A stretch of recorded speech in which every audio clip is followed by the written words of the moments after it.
Well. There's a couple of us here. Good evening, wherever you are over here. This is Lumination broadcasting from sunny Las Vegas on the Pacific Standard Time. So it's different places in the world. Right now I spotted Gregory. I believe Gregory is over here. Okay, right now, just for kicks, this is Lumination over here, broadcasting from sunny Las Vegas. I believe Gregory is over here. I can't remember where you are, Jennifer. And we'll see who else shows up. It looks like I never had the...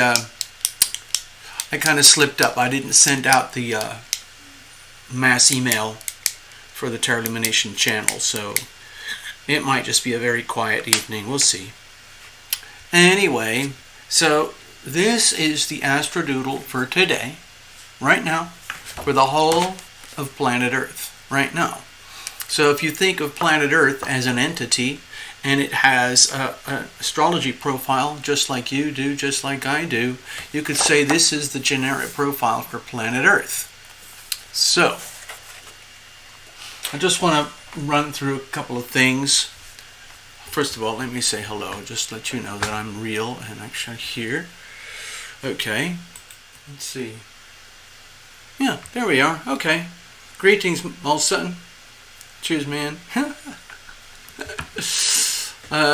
Jennifer's over in New Jersey. I have a good old pen pal in New Jersey.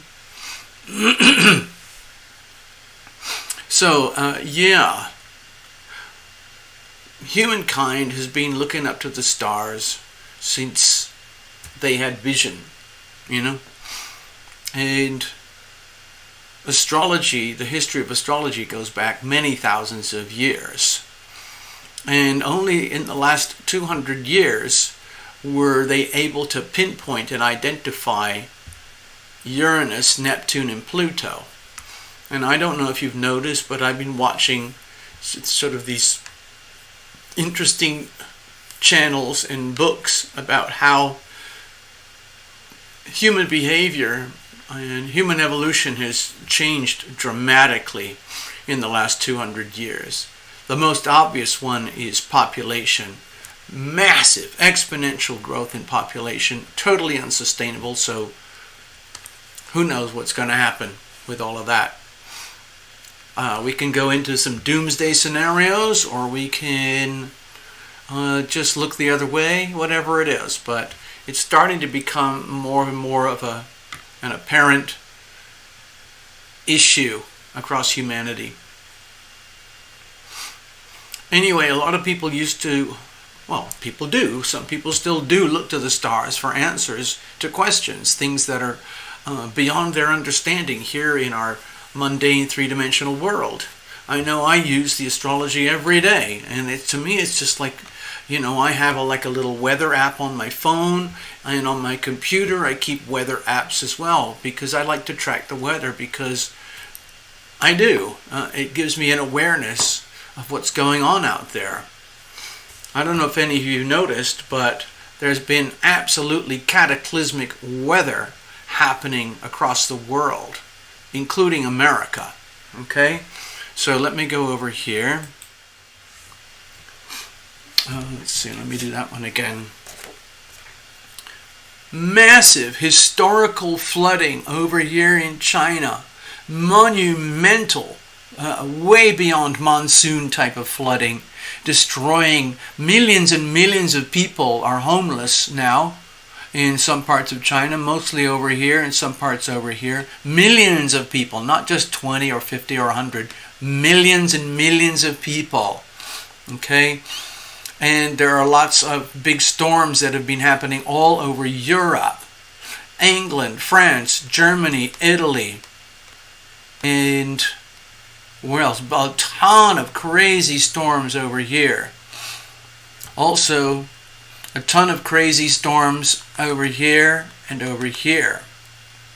In the United States, of course, we had that massive blistering heat wave, and it killed hundreds of people. Over here, as you know, if you watch this channel, Pretty much everything west of the Mississippi. Okay, here's the Mississippi, right? Doopy doopy doopy doopy doopy doopy doopy doo. Pretty much everything west of the Mississippi. Well, let's just put it. You could just slice America in half.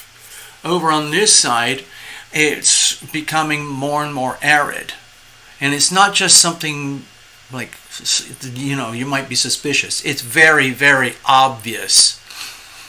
Desertification, aridification is happening all over this part of America.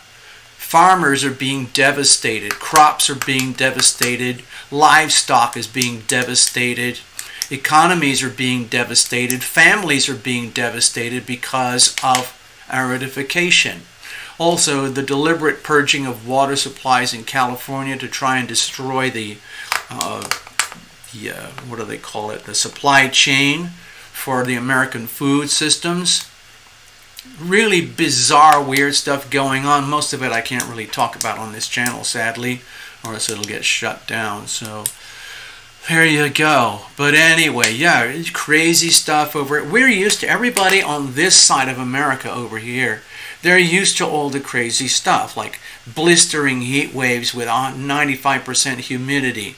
And every single year, you get blasted with your hurricanes. And they mostly go in this pattern like this. Okay, they start over here, they move over here, and then they flip up over here and then round to there. Sometimes they go at different angles, but mostly it's just a very predictable pattern. Right down the middle over here is Tornado Alley. That's where all this weather meets all this weather, because these are two very different weather fields. There's one that comes from here in general, there's one that comes from here, and they meet in the middle, and where they clash, that's where you have these epic hailstorms and tornadoes and monster flash floods. And the moisture always drifts over this way. It's always pushed from the pressure over here. Yeah. Hey, thank you, thank you also. I will make a note of that. Yeah, I suppose I should announce this is Sunday night live mini readings. If anyone wants a little mini reading, please make a donation to. You can do it 3 ways. I'll just go through that with you. Hold on. If you have PayPal already, you can just send money directly to the email alittlebookabout@yahoo.com. Otherwise, there's another way. You can go over. Let me just find it. Hold on, give me a second here. Yeah, give me a second. You can go over here if you want to. You can. Okay. There's the super chat way, but the Google YouTube machine takes about 30% of it. You know, it's better than nothing, but anyway, the PayPal, the super chat is probably the easiest, because that's just a little button down where you type. I think you guys know about this. Allson, you know about it. Gregory, I'm sure Jennifer, you know about it. But in case there's people watching who are kind of shy and never did reading before, but they want one, the fast, easy way is the little gray box where you type. It has a $sign. Click that, and it opens up the super chat payment. Okay. Oh, Gregory donated. Okay. So I will put some notes down there. Give me a second. I'll get to the post-it notes. The other way is you can go to terralumination.com. Maybe you have another device or a phone or something while you're watching the show or something like that. Just go to the donate page, click the orange donate button, and it does the same thing as a super chat. It just opens up a payment processor through the TL PayPal, and you just swipe a card that way. It's just like, you know, shopping on Amazon or something, or eBay or whatever, or Etsy or something like that. So yeah, okay, let me go back over here. So Gregory put something in there. Okay, so I have one for you also. I'm just going to leave it blank here for now. Thank you. All right, Jennifer's over in New Jersey. Got that.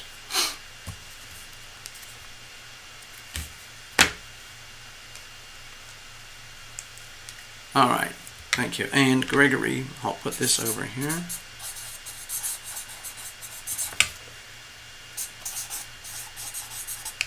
All right, let's do this. Clickety click. Thank you. Very, very kind. Got it. I can take a couple more readings tonight if anyone's interested. I'll just keep the a couple of blank post-it notes up here for fun. All right, what else was I going to mention? Okay, let's go back to the astrodoodle. Oh yeah, more of the flooding. Oh yeah, the crazy things that are happening. Now, a lot of this, as you know, I blame it on the planets. That's just normal for terra illumination, okay? Got it, Olsen. I see it. I see your notes. So here's good old planet Earth, all right? So India is also experiencing mind-boggling, convulsive weather, okay? And they're getting massive heat waves. They're getting bizarre stuff over in Central Europe, Kazakhstan, parts of Russia. It's pretty quiet down here in New Zealand. Over here. But the really monumental weather, it's going on in these areas that are actually very heavily populated. And it's terrifying. A lot of people think it is like literally the end of the world. It's the biblical end of times. It's understandable. Well, I like to think of it as Uranus and Taurus. Radical, shocking upheavals on planet Earth. Taurus represents like the earthiness of our existence, the physicality of our existence, including planet Earth and all the elements like earth, air, fire, and water. That includes volcanoes, hurricanes, tornadoes, flooding, hail, lightning, extreme cold, radical cold, extreme radical heat, radical shifts in tectonic plates, earthquakes. Everything's really basically shaking up. Uranus in Taurus is putting a lot of pressure on planet Earth, on all the tectonic plates. Most of you know that the tectonic plates run along these angles here and here and here and here, but there's lots of others, and it's like a pie crust, you know. It's just constantly shifting around, but we don't notice it because it takes millions of years for one little thing to become noticeable. There's also a lot of huge tectonic plate activity down through the middle of the Atlantic over here and down through the middle of the Pacific over here. Underneath these oceans there are massive mountain ranges, just like we have massive mountain ranges over here and here and here and here. Well, they have them in the oceans too, deep in the ocean. Thirsty work.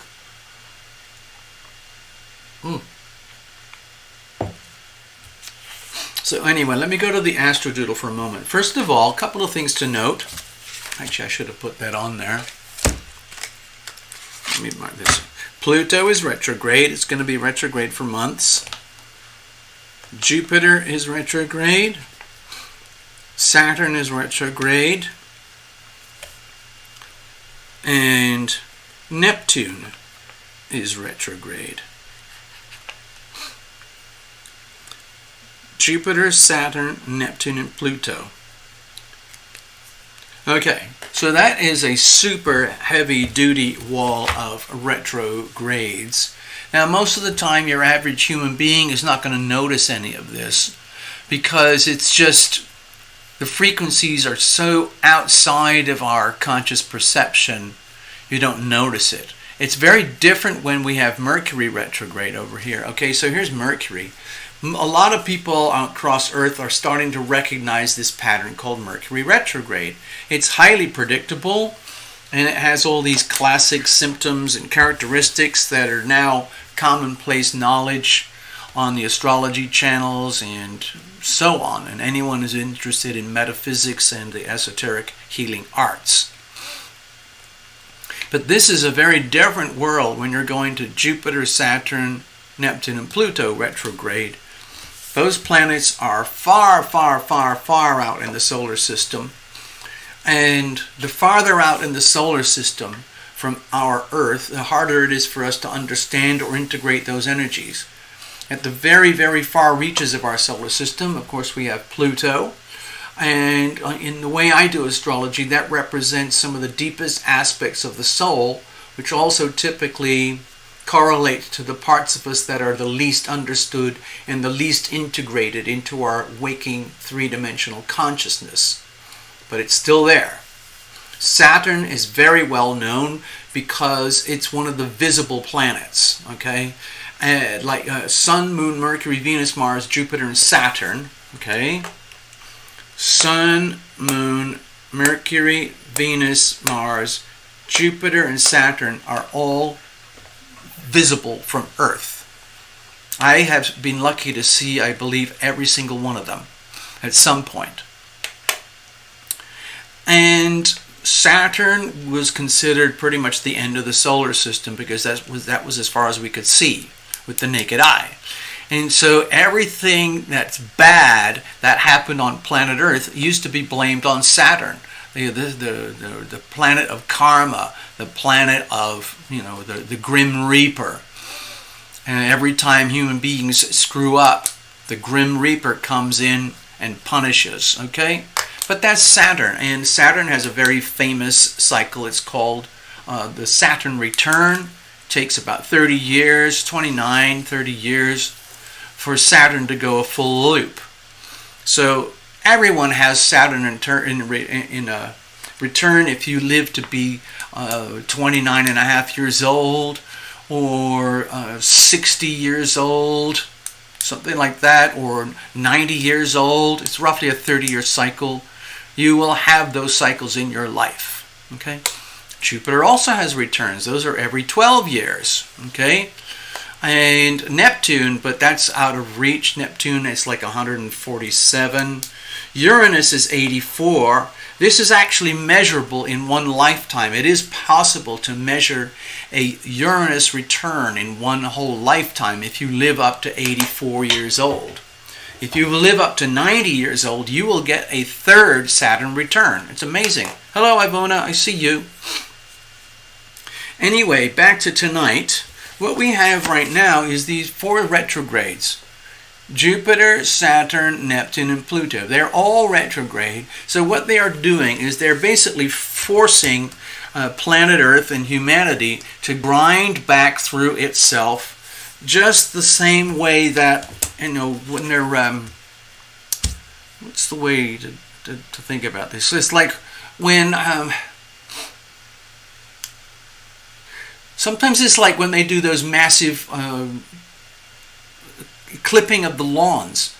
So you go forward clipping the lawn, and sometimes you have to go back and reclip a few pieces, then go forward, then go back, and missed a few pieces, and so on.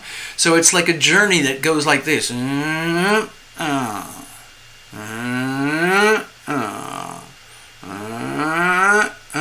So this would be a planet going direct. Retrograde. Direct. Retrograde.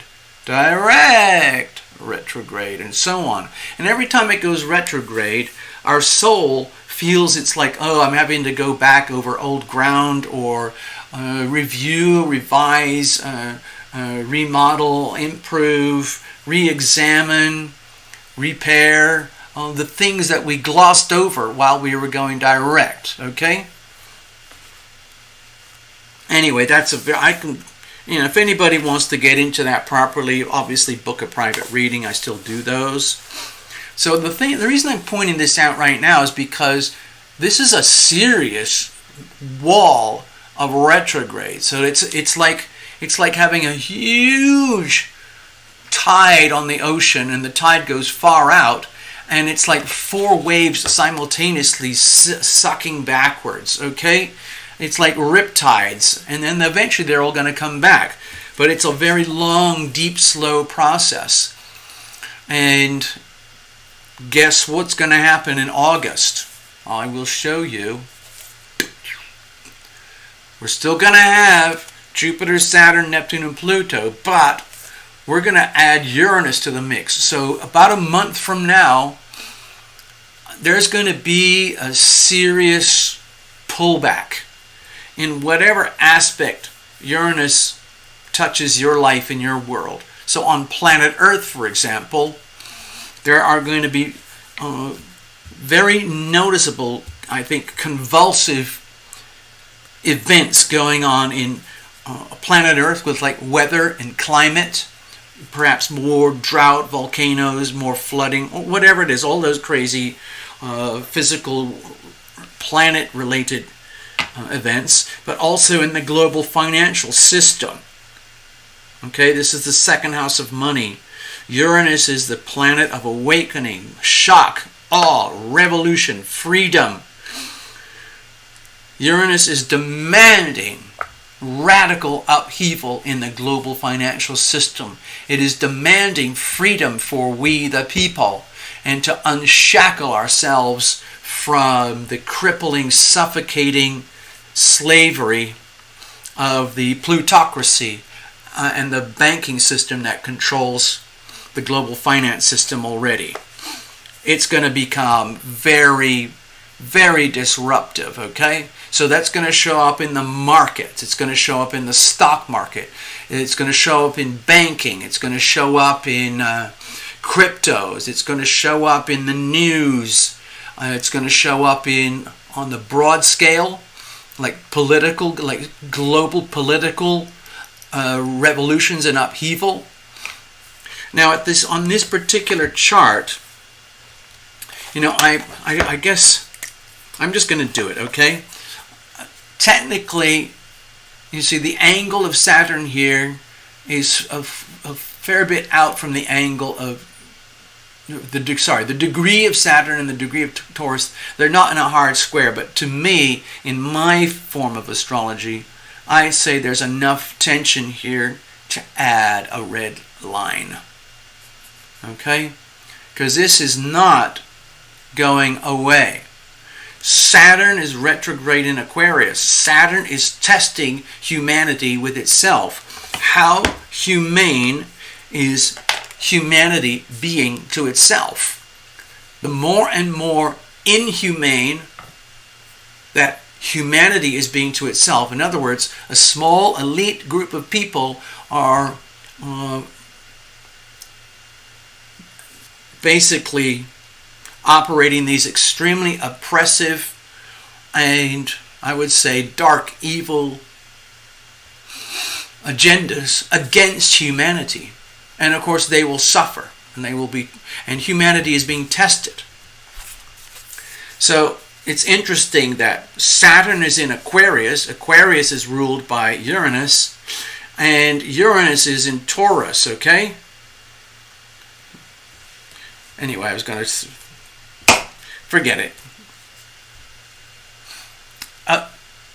So there's still an extreme testing going on here, and the testing is going to amplify in about a month from now when Uranus goes retrograde. In other words, in about a month from now, I'm also going to be putting a red squiggle here. So it's going to be Jupiter, Saturn, Uranus, Neptune, and Pluto all going retrograde. And that's going to drag on for months. So I'm trying to give you guys a heads up, because it's going to take us almost towards the end of the year, certainly into October, November kind of area, before this pressure releases itself. Okay?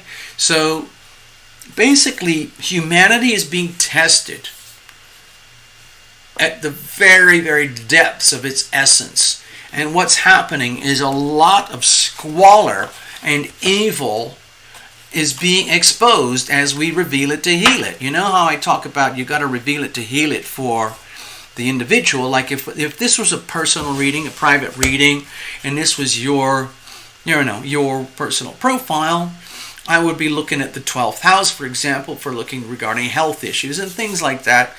And I would talk about how you can heal yourself, financially, emotionally, spiritually, physically, in such a way that you can have a more enjoyable life and feel more in tune with your soul nature.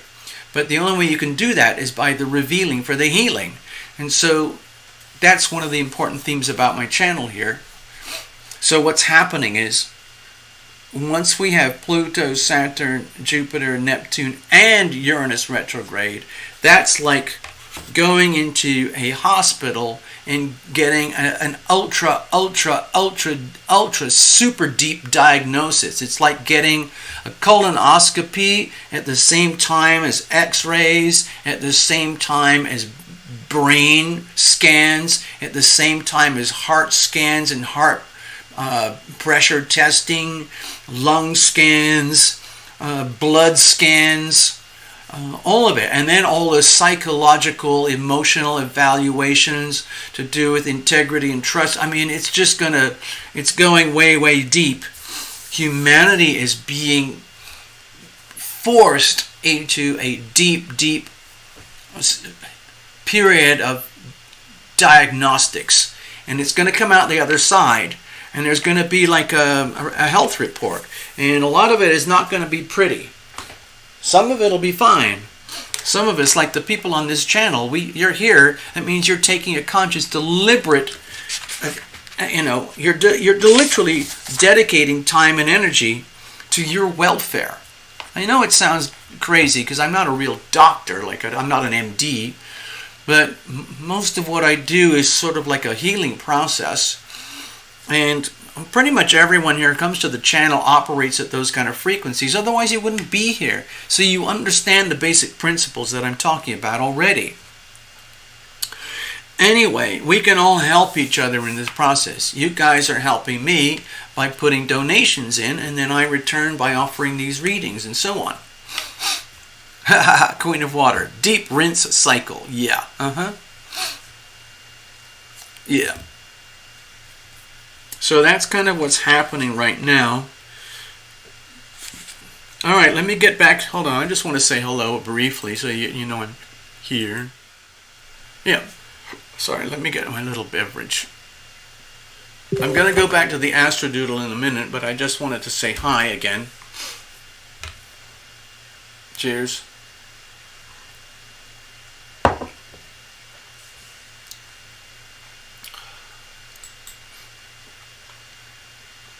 So, was it this week or last week? I think I told everybody. It was very recently. We had 121 degrees here on Washington Boulevard towards the center of town. That's insane. And, those places, some of those places in Europe, I don't know if you've seen it, but I have a little news feed that I collect from a source that I trust. It's called the Epoch Times. And it really helps me to see what's happening across the world in a truthful manner, because they do not bury or hide or distort or deny the truth. In fact, they are truth seekers, truth hunters. And then when they find the truth, they share it with humanity. It's an incredible resource they have. Their publication is like 20 or 30 languages all across Earth. And in some countries they are banned because some countries do not like the truth. In fact, it's very difficult for them to operate inside America because there are very big corporations that don't like the truth either. I don't know if you've noticed that. To me, it's very obvious. If you don't get it, don't understand, you want to connect, we can talk about that in private. A lot of stuff I can't talk about much on the channel anymore, so I don't. I love to do it, but I'm always scared that I'm going to get shut down. 2 weeks ago, they demonetized the show because I started doing my blah blah blah blah blah blah stuff about all the creepy stuff that's fake going on right now on planet Earth. So let me go back to the Astrodoodle and I will show you the correlation here. Alright, so there's been a lot of pressure on the North Node when we had a lot of energy up here in Sagittarius. when we had those eclipses. So that we're past that now. But still, the North Node in Gemini is demanding and asking us to be factual, truthful, direct, simple, comprehensive, understandable in our communications with selves and each other. It's being heavily supported by Saturn. Saturn in Aquarius is in a very harmonious alignment with the North Node in Gemini. This is a very heavy pressure that is forcing the truth to be exposed. Now, there are certain entities that don't want the truth to be exposed, whether it's to do with global finance or politics, your health, or whatever. So they basically kind of make up stories. They're like Hollywood movie script writers, and they tell us what they want to tell us to make us think like everything's okay. Oddly enough, America is an amazing place. It's the capital of the movie industry, but movies also come from here and here and here, a little bit here and there. But what I noticed is that the energy of Neptune is very, very strong right now, okay? Neptune is in Pisces, its own element. It's been cruising there for about, let's see, what's Uranus? 7 years. This is a 14-year transit, and Neptune is in about year 12. We still have a couple more years to go with Neptune in Pisces, but it's very much to do with lies, illusion, delusions, in contrast to the beauty and the wonders of heaven. So the art of storytelling becomes very, very important. And when you link up storytelling with news, you can end up with things that are called fake news, fake information. And you realize in a way, oh my God, I'm getting betrayed. We the people are betrayed by certain elite elements of humanity. And that's not good. It's being tested. I don't know if you noticed, but there are protests all over Europe. Everywhere, all over Europe. Eastern Europe, Western Europe, even in parts of Central and South America. And it's just mind-boggling. Also in parts of Southeast Asia. Mind-boggling revolutions and riots and protests are going on. All of those protests are to do with anti-lockdown, anti-injection stories, okay? As you know, there's a big story that's been going on for about a year and a half that you have to have an injection. And if you don't, we're going to come and find you. And, of course, what it's all about is trying to destroy this economy over here so it can be taken over by a few elites that operate from here and here. And that's understandable. That's a whole other storyline. But anyway, going back to here, the elites are having a bit of a problem right now because no matter what they try to do, no matter what they try to tell us with their stranglehold on media, social media, entertainment media, basically anything that comes through a phone or a television or a radio or something like that. Most of those things are operated by vast corporations that have an agenda. And that agenda isn't always in our best interest. It's in their best interests. And what's happening is they're being outed, especially that whole agenda, which is basically trying to make everybody on the world get this injection. Okay? And there's millions and millions of people over here and over here who are basically saying, no, no, no, no. I'm sorry, I don't want to play this stupid game. It's all part of a sick, evil agenda. And here's the thing. Is anybody aware of that in the United States? Not really, no. Because it's not being reported. Okay? It's being censored. There's vast amounts of information that we need over here, that we deserve, and we have a right to. But we're not getting it because it's being controlled and censored by a bunch of people over here and a bunch of people over here. I can see it all because I subscribe to the Epoch Times, and I watch information sources from all over the world. I don't just watch, the MSM, mainstream media, because it's just basically propaganda anymore. Anyway, so here's the thing. Saturn is still testing Uranus. This is to do with humanity versus humanity. There's the good aspect of humanity, and then there's the shadow aspect. So in the Aquarian world, we're talking about the difference between community and communism.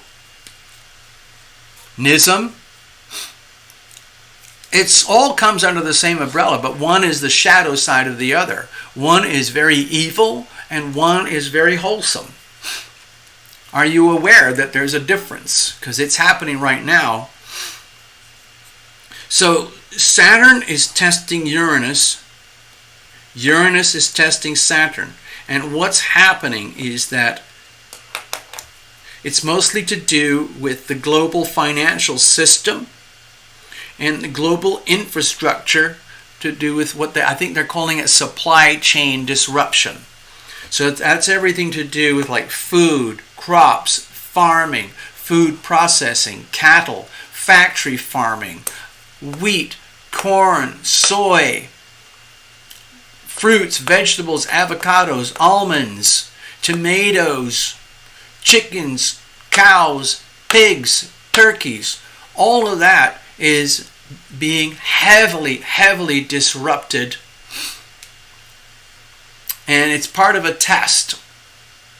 Part of it is that there are some elites that are deliberately trying to destroy the supply chain because they have an agenda that I'm not going to go into.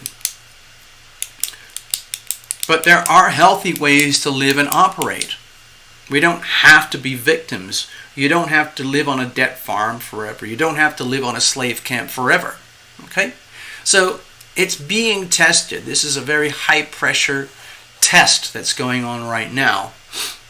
The other thing that's going on over here is the sharp conflict over here. It's very interesting to me. I don't know if I can explain it well, so I'm probably not going to bother. But Mars and Venus are very tight together. Jupiter and the Moon are very tight together. The Moon is actually at around 29-30 degrees Aquarius. Jupiter is retrograde about 0 degrees Pisces. Okay, so they're essentially sitting right on top of each other. However, they are in a different sign. Technically speaking, in astrology, they're in different signs. So for me, it's very hard to define this energy. And similarly over here, Mars and Venus are very close together. So they're acting in unison. So this is a Leo-Virgo energy. This is a Pisces-Aquarius energy. So we have the Aquarius energy opposing the Leo energy. That's a classic polarity opposition.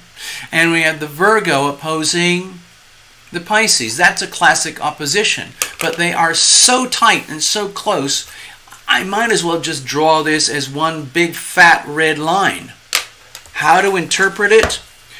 To be honest, I'm just learning this. I'm trying to observe I'm trying to learn by observing. So I'm holding my comments and I'm not actually offering much interpretation right now because I am learning this. This is like a massive big fat opposition here. Now the other opposition is here. Pluto in 25 degrees Capricorn opposite Mercury in about 27 degrees Cancer. So guess what? That is almost to the exact degree matching the birth chart of the United States.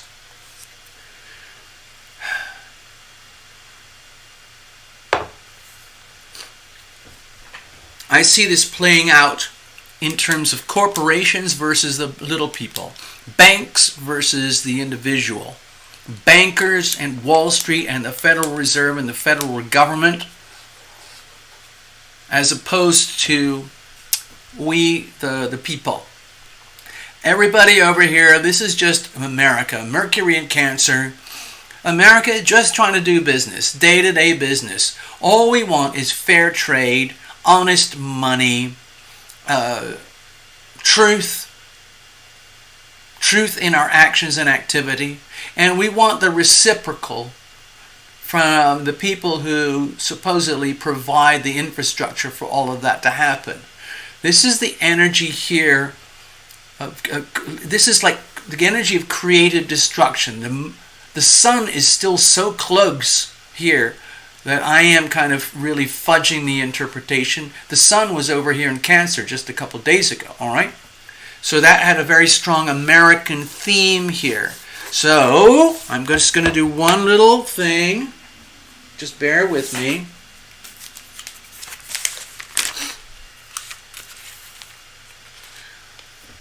Can you see the correlation here?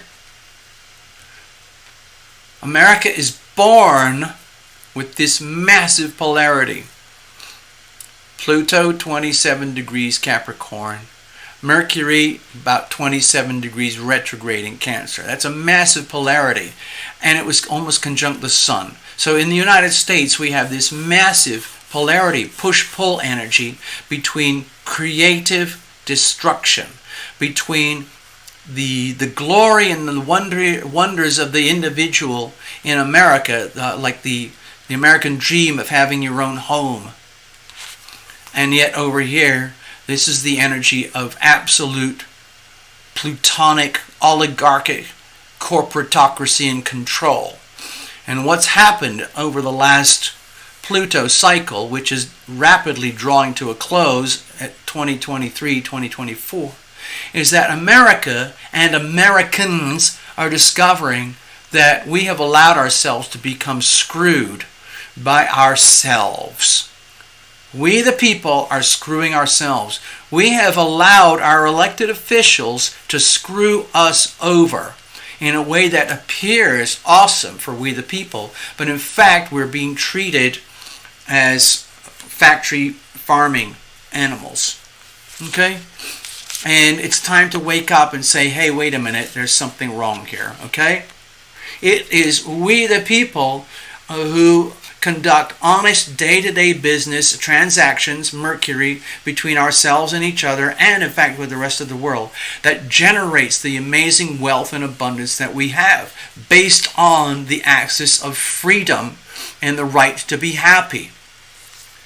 But it is polarized over here, because what happens is all those amazing rights that are enshrined in the American Constitution are actually a huge problem for the corporatocracy, the elites, the elites, the oligarchs, the Federal Reserve, and all of those folks.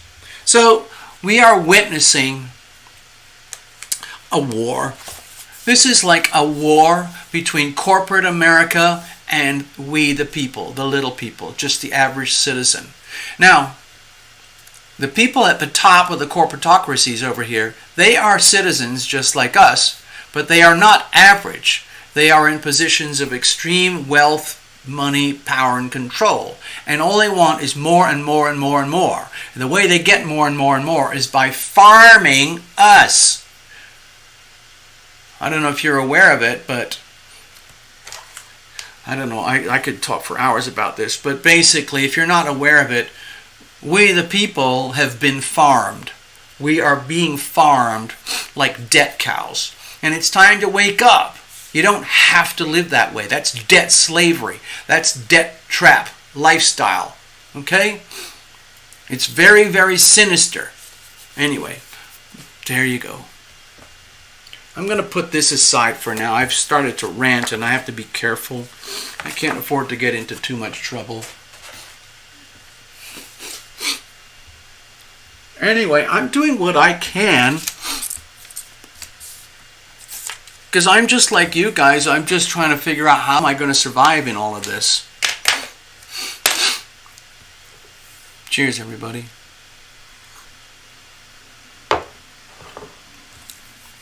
Okay, I'm just going to check over here, see if there's anything or anyone I missed.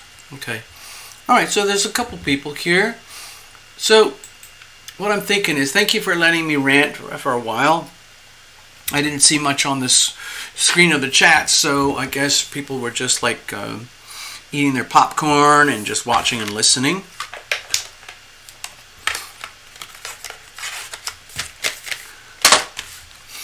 Right now, we've got a reading for Elsa, a reading for Gregory. I've got room for a couple more if anyone's interested. So, the way that works, let me explain it again. If you've got your own PayPal account, you can send money directly to a little book about at yahoo.com. Yeah, very simple. Otherwise, you can go over here. You can go to terralumination.com on another device or another window or tab on your computer. Find the donate page, click the donate button, the processor comes up, you swipe your card that way. And the last way over here is where you type in on the screen. If you are there's people who watch the show but they don't type in, so they're just observers, okay? Nothing wrong with that, but if you want to participate and join in the fun, and you actually decide, I'm just going to do this, why not? Then you can use the super chat button, okay? And that button, it's a little gray box just underneath where you're typing. You click that button, it opens up a processor on your screen. You type in your numbers, put the money in, 10, 15, 20 bucks is what people seem to be doing these days, and so on. And you get a mini reading. Yeah. Basically, what you're doing is you're buying a very expensive Post-it note and you get a free mini reading. So, all right, let me go over here. All shook up. Yeah. Okay, I'm going to go over here a second. So, okay, so I've been ranting for a little bit. I would just like to hear if anyone else has anything important that needs to be shared with the rest of us before I get into the readings. I'm always curious. I like to find out what's happening all across the world. I've been very lucky with the channel to have made friends and connections all over the world, and I've done thousands of readings, and most of them tarot, and a bunch of astrology, but most of it's tarot, and they've gone all across the world. Most of that has dwindled now because the channel is basically just a really private little club anymore, and that's okay because we're still trying to figure out what to do, where to go from here. But what I noticed over the years is that there's just a couple of basic themes. One of it is about healing, deep soul healing. And there are another thing is that the people who come here to the channel are aware at the kind of soul level. And for some reason they end up here. And by definition, the way I look at it, I think in terms of resonance, okay? So if you're here and I'm here, we must have some kind of resonance going on. And to me that implies that in some way, shape, or other, you have an awareness. You might not be able to put it in words, but you have an awareness that there's a lot more going on than the perceptions that would be associated with Sun, Moon, Mercury, Venus, Mars, Jupiter, and Saturn. In other words, there's a whole other world out there. And that is mostly to do with Uranus, Neptune, and Pluto. And that's kind of my world where I tend to operate. It just happens to be that way. There's other astrologers who focus more on the personal planets, Sun, Moon, Mercury, Venus, Mars, okay? Because that's sort of to do with everyday life, like, what about my love life? What about my job? What about things like, and we can do all that, but over here on this channel, we tend to do a lot of deep diving. Hello, Nature Explorer. You've been here before. I recognize that. Greetings. Please, Nature Explorer, please remind us where you are located. I like to know, for example, let me go to the stage a minute. For example, we know that All Sun is in this area up here, the New Jersey area. We know that Ivona is up here. We know that Gregory is over here. We know that TL is over here. Okay? And I just want to make sure I got it. Jennifer, I think she said New Jersey as well. Yeah, I think Jennifer said New Jersey. Yeah. Jennifer is over in New Jersey. So Nature Explorer, you're in Texas. We have people who come from all over. And there's Queen of Water, of course, over here. Yeah. Simultaneously. Isn't that amazing? I think it's amazing. I really do. So, sorry, I'm losing my technology here. Hold, give me a second. Yeah. So that's Queen of Water over here. Sometimes we have a visitor, Karen Clark. She's over in New Zealand. It's winter over there. It's winter over here right now. They're getting chilly, rainy, cold, blustery weather over in New Zealand. Here is the equator, of course, as you know. This is the equator right here. So Queen of Water is south of the equator over there, but a lot of us are mostly up on this side over here. I had an interaction with Lena from Argentina recently, and she is over here. So it's really cold and really cold over here. So that's where we are. Okay, so sometimes we get people from Europe. This is Europe, and this is where I've been talking about where they're having massive protests and riots about the injections and the lockdown. They're sick of the injections and they're sick of the lockdown and all the lies and the fakery. So they're having massive protests. Millions and millions of people. We are not being told. The news is being censored over here. Anyway, so there we go. Thank you. All right, let's get on with it. I'm going to read for All Sun now.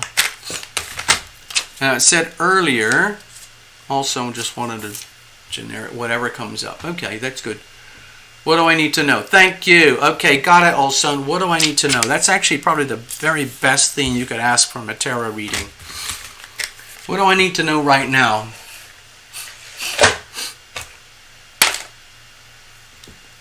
Cheers.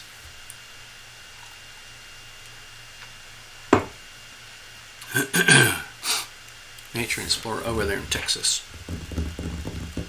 A lot of stuff going on in Texas, as we know. A lot of stuff going on in Texas because of this border. Okay? Also, a lot of stuff going on in Arizona because of that border. I'm not going to go into that story. Sorry, but I couldn't resist mentioning it. Cheers, everybody. All right, now, give me a second here.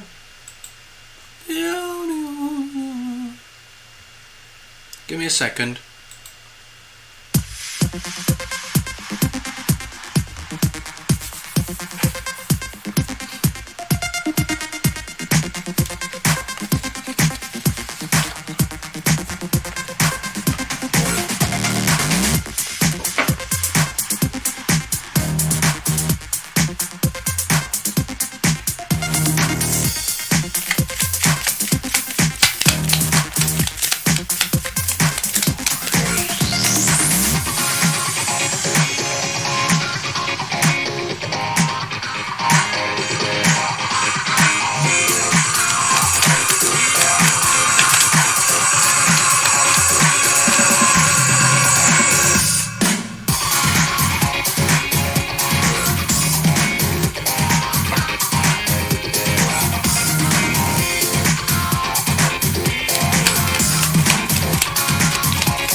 Alrighty.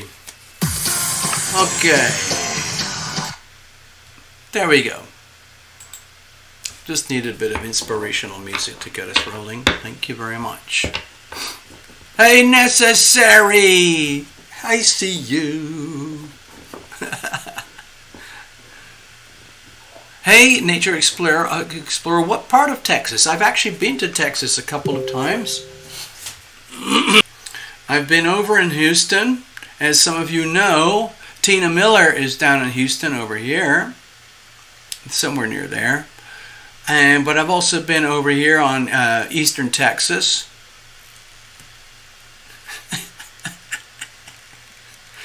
Necessary Truth is sending in John. Okay.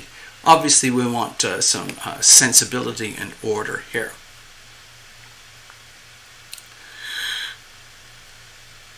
All right. Okay. Sorry. All right. Let me go over here. Sorry. I got distracted. All right. Cards are well shuffled. Thank you also. Hello, Necessary. Mm-hmm. I just got to click a couple of buttons here. There we go. All right.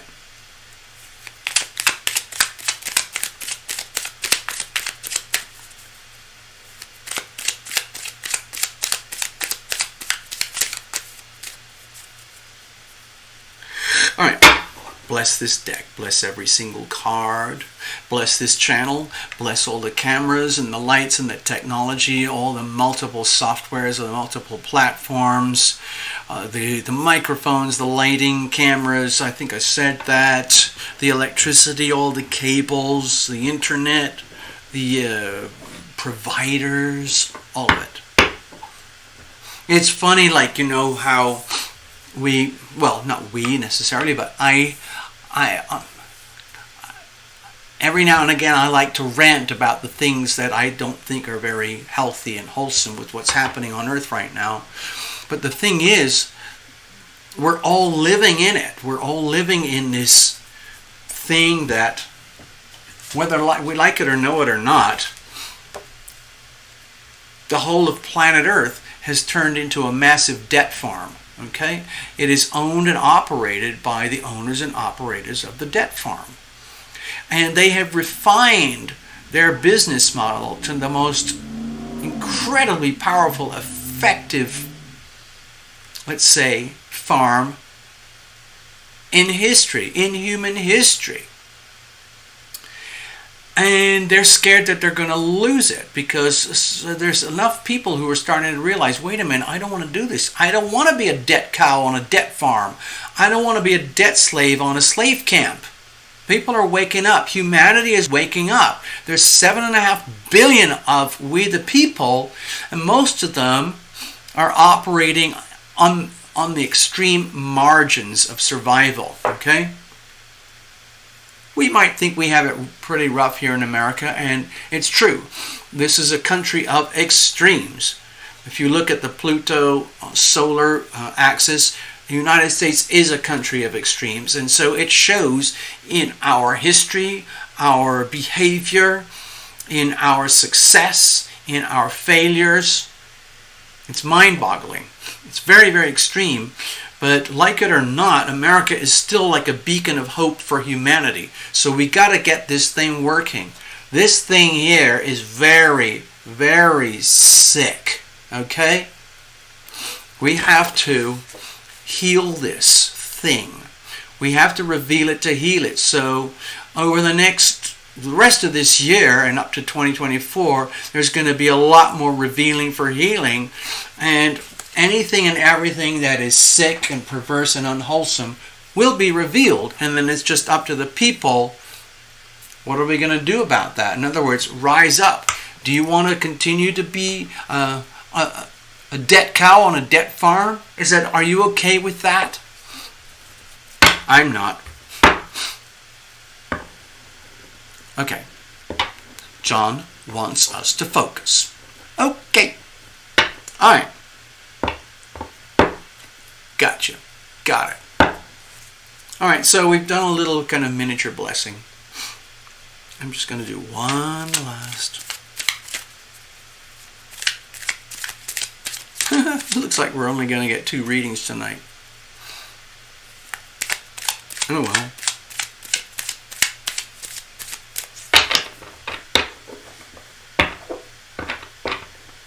Okay, here we go.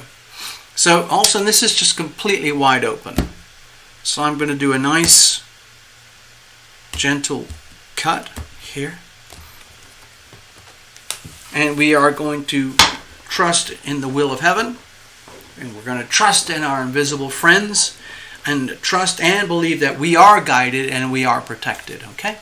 Here's the situation. Here's the challenges. Here's how we're going to handle it. Okay? And we'll have a look at the weather. As you know, people who watch this channel, I take this energy here as displayed in this card as a kind of generic like a weather field around the situation. It's not necessarily your energy, okay? All of a sudden, it's mostly situational energy, circumstantial energy. I almost always relate it directly to the astrology of the moment, which I call the weather anyway. So here we go. We have the 2 of Cups. So sweet, so wholesome. It's like, to me it feels like it's important to recognize this energy. Okay, the 2 of Cups. A lot of people, when they get this in love and relationship readings, they're very, very happy to see this. Because it indicates like an energy field of purity and love between one soul and another based on the principles of love. Okay? And as you can see, or maybe you can't see, but that little helix there, I know he looks grumpy, but that little helix there is, to my mind, sort of symbolic of the phenomenon of healing, okay? The phenomenon of healing. And so what I've noticed over the years of doing many, many readings for people is some of the most profound healing occurs in the context of relationship, especially in a conscious relationship where both parties are deliberately relating to each other in very, very pure intentions, okay? Neither party is trying to exploit the other, undermine or usurp or manipulate or control the other. It's pure love. It's the healing power of love. Love is as love does. And it's a very open expression. When you think of the way I think of it, love is as love does. So it's actions, and actions speak louder than words. So it's like, okay. All I'm going to say is that I guess you could say it's purity here. Venus and Mars are connected so tightly, even though it's Virgo and Leo. But it's when you get passion connected with love, love connected with passion, as if they're one thing. It's an actual physical awareness and sensation that it actually feels good to be loving. Because when you are loving, you are loved. And that gets reflected back to you by, let's say, the relationship dynamic. Remember, oppositions represent relationship. So when you get Jupiter in Pisces, which is a very kind of sweet, abundant, healing energy, and the moon is basically in the same degree, Aquarius, it's a very, I see this as a very beautiful, pure kind of axis. And it might be that this whole reading is specifically to illustrate an interpretation of this axis. So now again, this is a very fragile energy because in a way it's so pure. It's like it comes and it goes. So you have to be aware of it when it's there, and when you are aware of it, it's on the understanding that it is inside the context of relationship where the most powerful forms of healing can occur. You can do a lot of self-healing on one's own here or here, but some of the most powerful healing occurs in the context of relationship, where two souls willingly and deliberately connect at the soul level. They might not be aware it's happening at the conscious level, but at the soul level, they have come under let's say, I don't know if it's temporary, but basically, at this very moment in time, it's like a contract. I will do the best to be the most honest mirror to you, and I will do the best to be the most honest mirror to you, because that's the way you can have the chance to activate your own self-healing, where this soul is the mirror to this soul, and it allows this soul to advance its own versions of self-healing, and vice versa. This soul offers itself to this soul in such a way that this soul can now optimize its own self-healing. All healing is self-healing in the end, but some of the most powerful and valuable healing occurs in the context of a relationship dynamic, 180 degrees, where you're facing off with them, they're facing off with you. There's nowhere to hide. Okay? That is classic energy of opposition and polarity. Wherever it is, you could say that's first house, seventh house. But it's the energy of polarity, the energy of self and other, or self and other. Nowhere to hide. So, again, this is just a moment in time.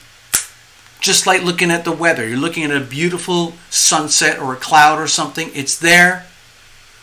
Appreciate it, enjoy it, make the most of it, because it's gone in moments. But it doesn't mean it's gone forever. It just means that the actual physical event is very ephemeral. Hello, Tara. Tara, I've just started doing the first reading of the evening, okay? And if you want a reading, please donate, okay?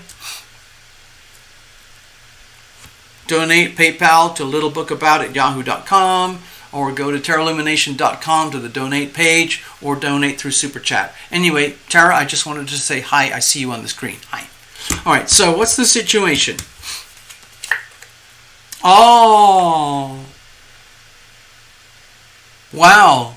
So also, maybe you're in a bit of a sweet spot right now where you are being acknowledged and recognized as, I would say, valuable in the context of a relationship, and it's mutual.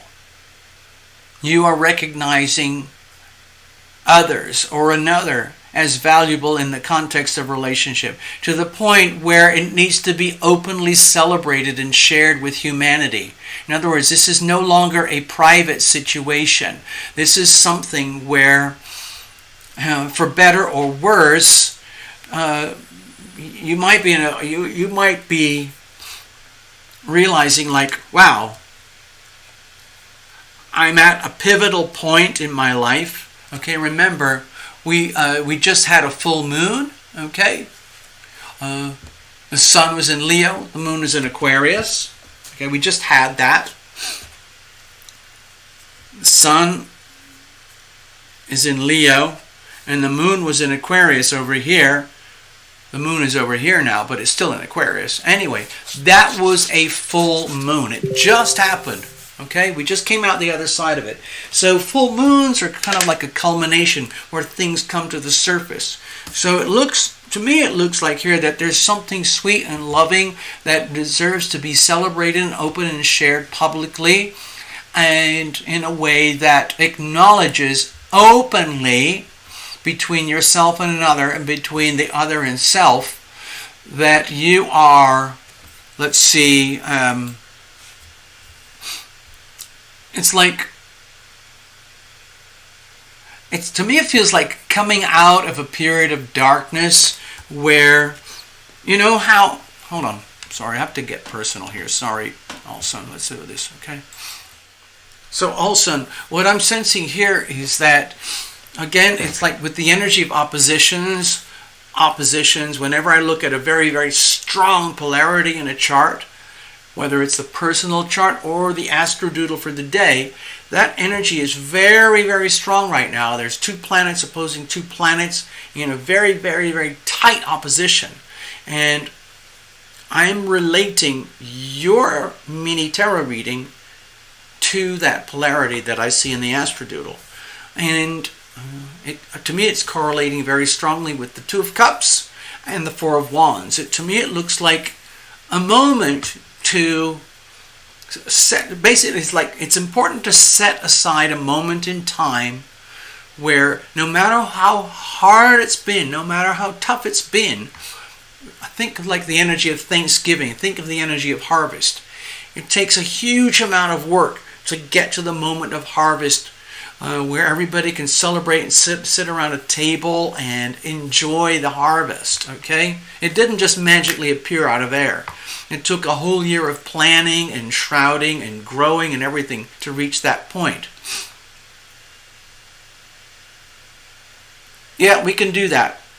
Okay, also, I gotta give me a second. Also, I'm gonna go back over here to Nature Explorer to get the. Yeah, I got it. I see it.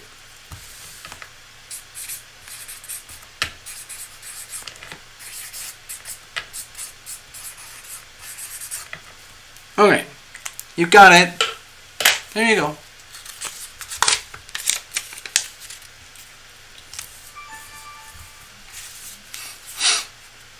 So, the way I see this, it's a moment where, to me, it feels like it's a moment where it's important that you salute the other. Okay? And the other salutes you in return. You don't have to ask for it or demand it or beg it. But I think it's like it's out there. To me, it feels like you deserve recognition for being loving in some way, shape, or form or another. And it's being reciprocated back to you.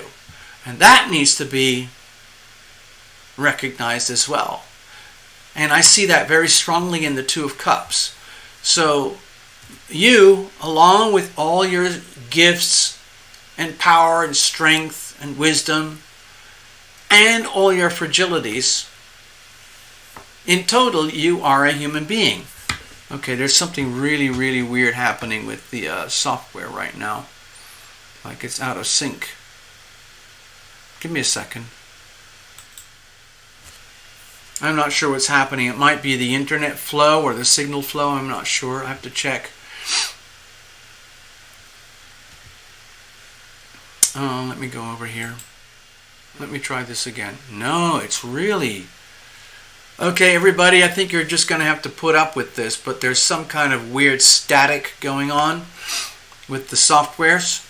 I can't control it. I don't know what it is.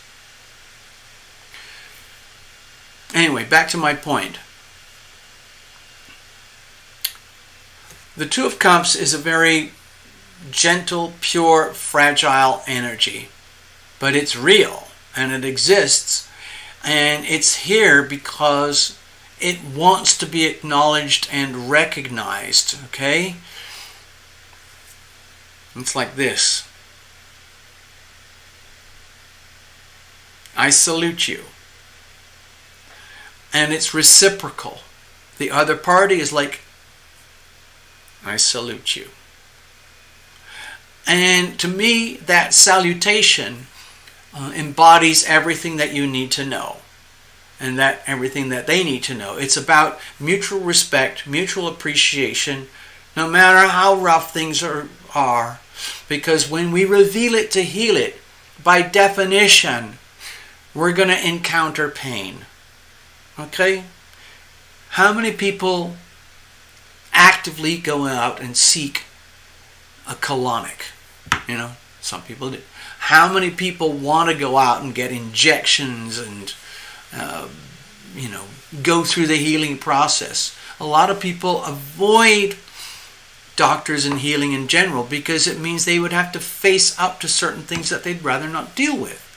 But in this situation, to me it looks like it's really, really important to celebrate the good things that you have between yourself and another, or between yourself and others. And it needs to be respected at the very highest levels. Almost like winning an Olympic medal, an Olympic gold medal, where you acknowledge that you are appreciated, and you acknowledge the other that they are appreciated. Mutual appreciation, mutual healing, vibrational energy healing at the very highest levels, okay? And it has to be acknowledged and celebrated and appreciated. Okay.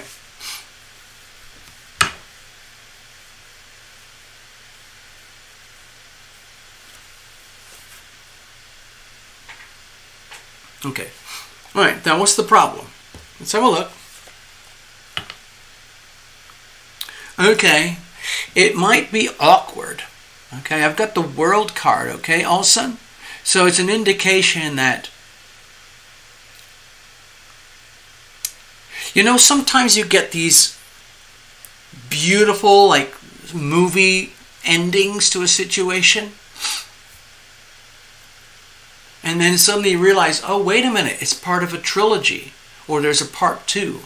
But over here with the World, in this reading, it feels to me that in order for you personally to access and understand and truly appreciate and enjoy the bounty and the love and the very genuine, real evidence of, like, the principles. Be loving, be loved. Being loving, being loved. You are loving, you are loved. In order for that to manifest at this level where it's right in your face, it's like reaching a plateau. Like once you've reached that plateau, you can't go back, because anything going back from there, anything less than that, is almost like an insult or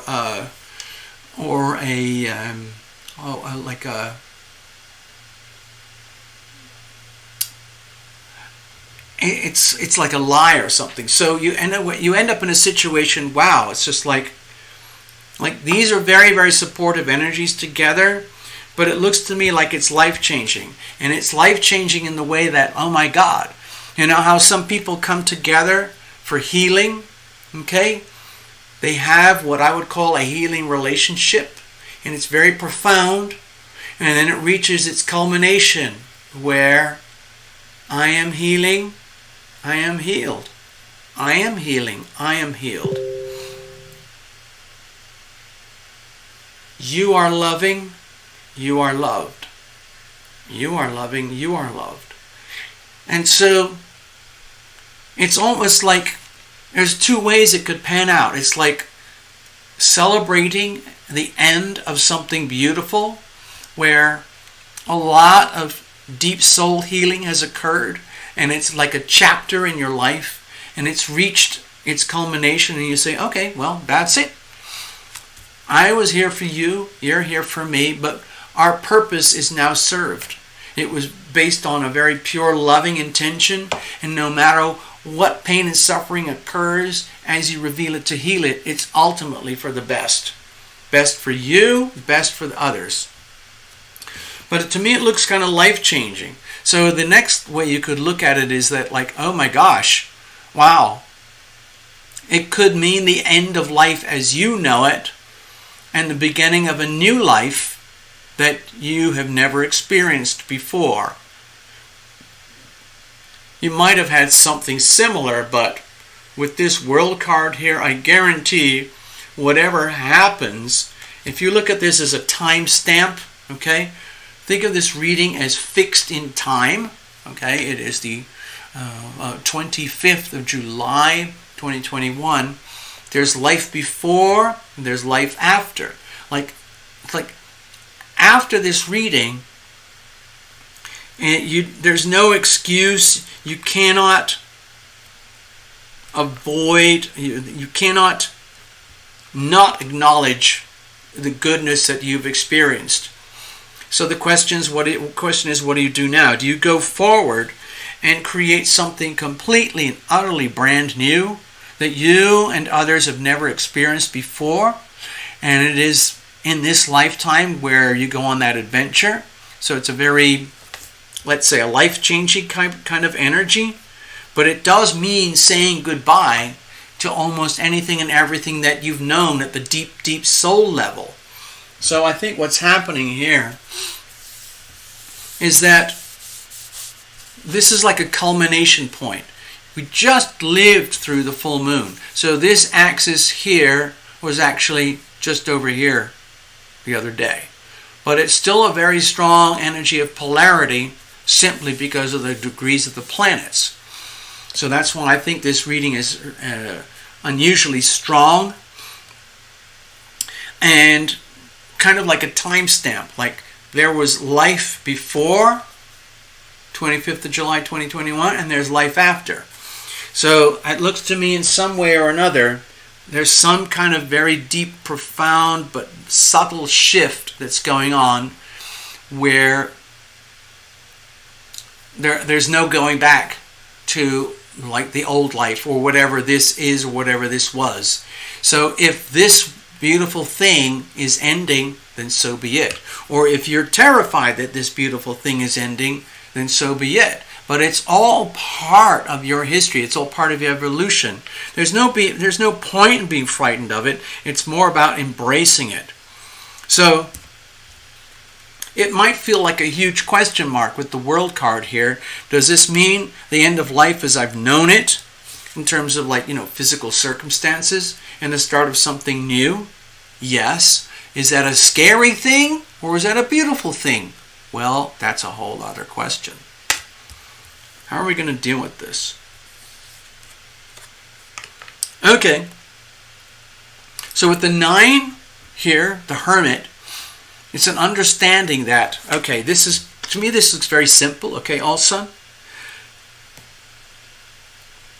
If this is the ending of something where there was something really loving and cherished, or if it's the beginning of something that's loving and cherished, it's still on the understanding that we are dealing with unique individual identities, okay?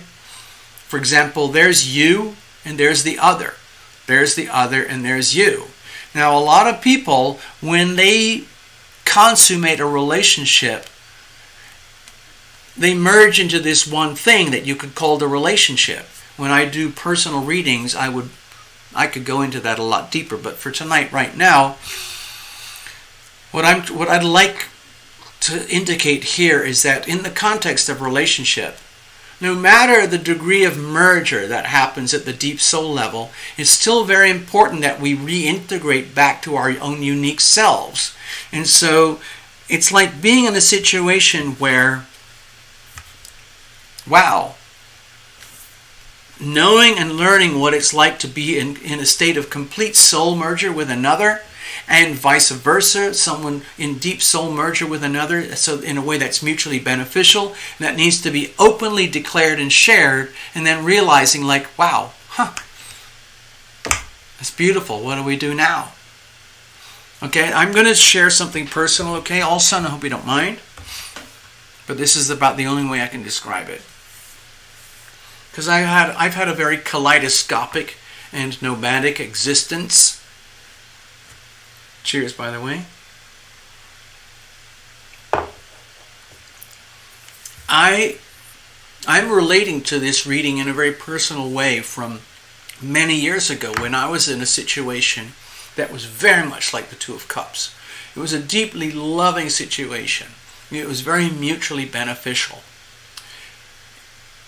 And it was so obvious to the children and to the friends and family and neighbors and everything. And it was openly celebrated.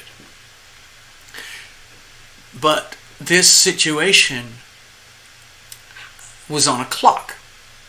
It had a beginning and a middle and an end. And towards the end, in a way it was very tragic. Like, why would you end something so good? Well, it's because at the soul level, its purpose had been served. I was very healing to the other was very healing to me. I was no longer necessary in their world.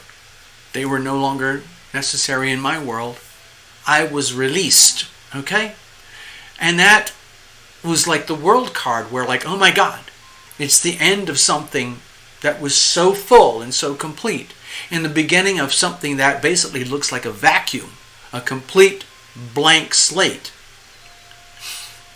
So, what I learned from that is like, no matter the depth of merger, okay, it's still you with another, and another with you. And a lot of people can't handle that because when they get into the state of merger, they don't fully reintegrate to themselves. They end up in a kind of a twisted knot. And that can end up being very self-destructive, where the entity itself that might have originated as something innocent and well-meaning turns into something toxic and, let's say,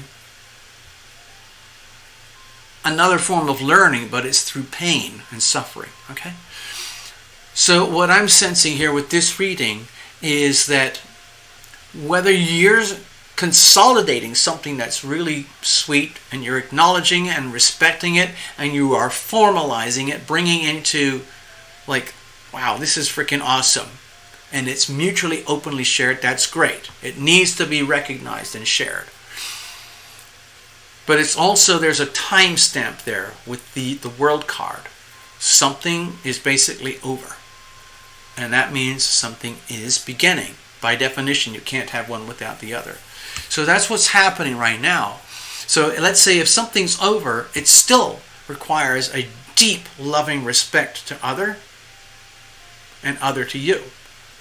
And if it means the beginning of something new, it still requires the respect, but it's also on the understanding that you are your own unique person on your own individual journey, and you are sharing that with another person, another soul, who is also, in their own way, the hermit as well. Okay?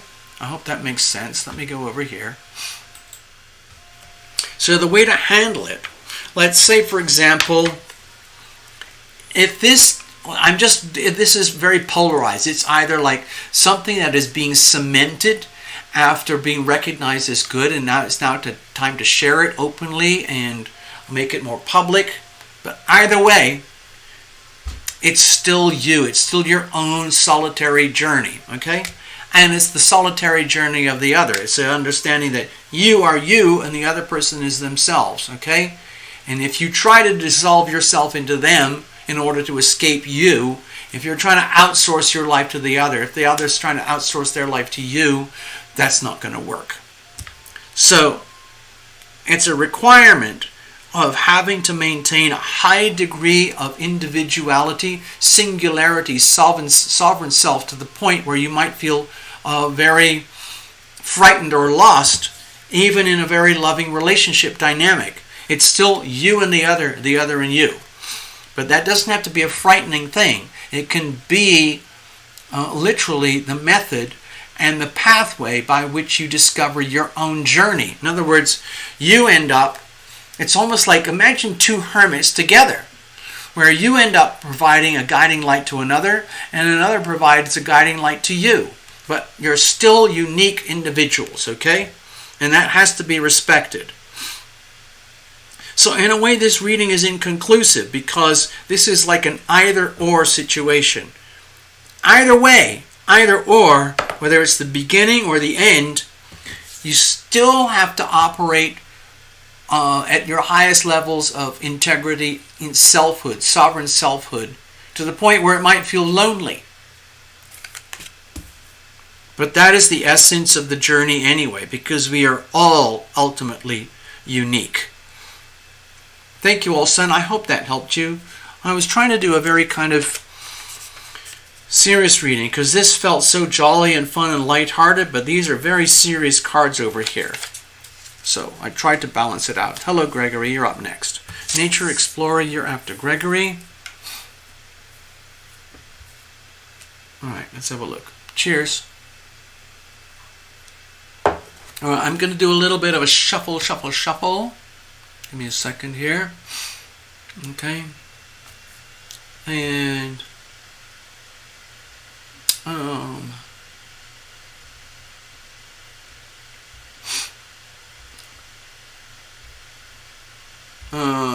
but I want to do a little tiny shuffle.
Alright, we're good.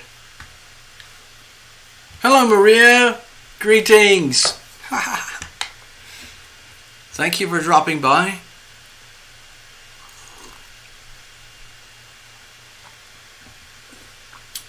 Okay, I see some notes there, Gregory. Hold on. I just want to check in. Alright, now it says here, if you look at the screen, everybody, I don't know if you notice it. I'm only just noticing it right now.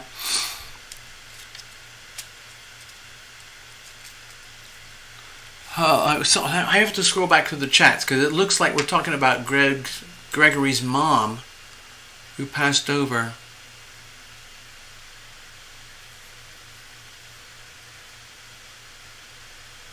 Oh, wait a minute. Hello, Tara. I didn't see you. Tara Downs, hello.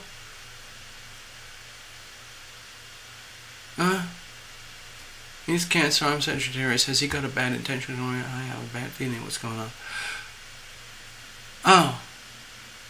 Oh, okay. So I'm just catching up with the chat here. It looks like Tara Downs has a relationship issue, and Necessary Truth was indicating how to get a reading. Okay. All right. So. Okay. Let's have a look. Okay.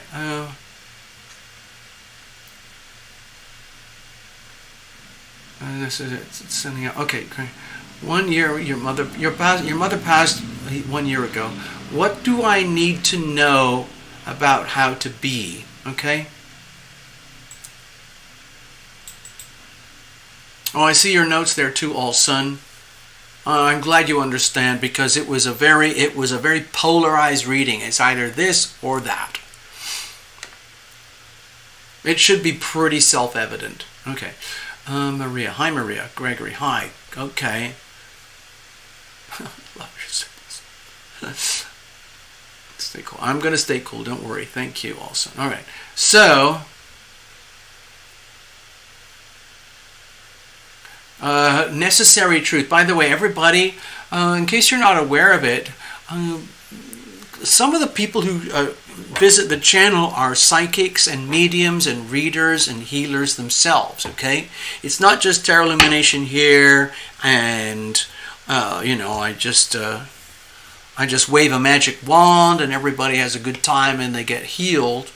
It's more like resonance. The people who tend to resonate and visit this channel, it seems to be a very small number of people, but they operate at these very high frequencies where you can actually experience the healing power of love in a three-dimensional reality. Okay, this isn't just technical stuff. I'm not just a celebrity astrologer or anything, and I don't just pump out reports, to placate the masses. I actually do this on a very one-to-one basis. Now, Necessary Truth, everybody needs to know that Necessary Truth is actually a psychic medium in her own right. Okay? Olson is also very gifted. Gregory also does his own readings, by the way. And there's Maria, and also Queen of Water is a professional healer too. And Ivona is very connected. Hello, Jennifer. I don't know if you're still here. And anyway, let's get on with the reading. Okay, here we go.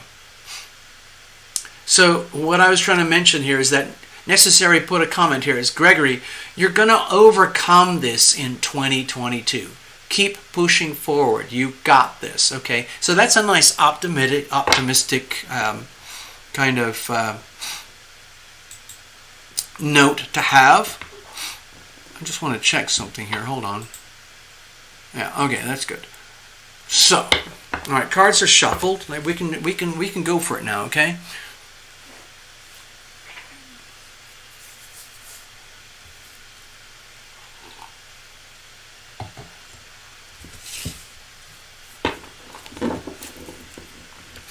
Also, as a kind of matter of disclosure for the public audience, especially anyone who's never been here before, Tarot Lumination gets a lot of repeat clients, but also we get newbies every now and again here and there. It's all the same energy, but what tends to happen over time is that we get to know each other and we have a little bit of history. Now, in some ways, I've noticed over the years that having history can actually get in the way of doing a live reading at any moment in time. So what I try to do is I kind of like to operate as though I've never met Gregory before. The truth is I've worked with Gregory before, and I'd like the viewers to know that. And so we do have a certain degree of history. So when this reading unfolds, I might be referring to aspects of history. It'll be probably in a very broad perspective, but it is there because actually what happens when I do my full-on private readings with people, when I'm doing full-on tarot and full-on astrology and we're working together on a private Zoom consultation, which you can book, okay? I still do those. We go much more in depth, and then I create the recordings and then I send them over to the client after the meeting is over so they have it for all time. It's like they own their own copy of the reading. And it's done live just like this, okay? But also what I tend to do is I put those files in storage because I have to for a while. But after about a month or so, all these files are deleted. So I do not keep any long-term history in terms of files or reports on any of the clients or any of the readings. They basically vaporize over time like a sand painting. They are very, very time specific. Even though we might be sensing things far into the future or far into the past, the readings are time specific. So I like to work with as little baggage as possible. So it's almost like it's better, that like the less I know, that's better. But still there is history. So I am aware that Gregory lost his mother a year ago. But I don't dwell on that. I don't keep deep, extensive notes to remind myself about how is that going to work out in this reading tonight now. It's just the opposite.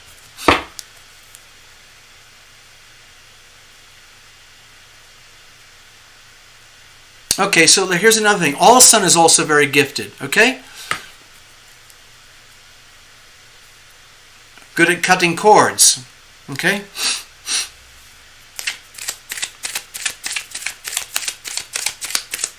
All right, Gregory, this is for you. It's been a really enjoyable experience working together over the years. I hope you don't mind my disclosure right now, because I think it's important for the public to know. So, like, if I work with Gregory again in the future, it'll be like we just met each other and we start from scratch. And it makes it very enjoyable.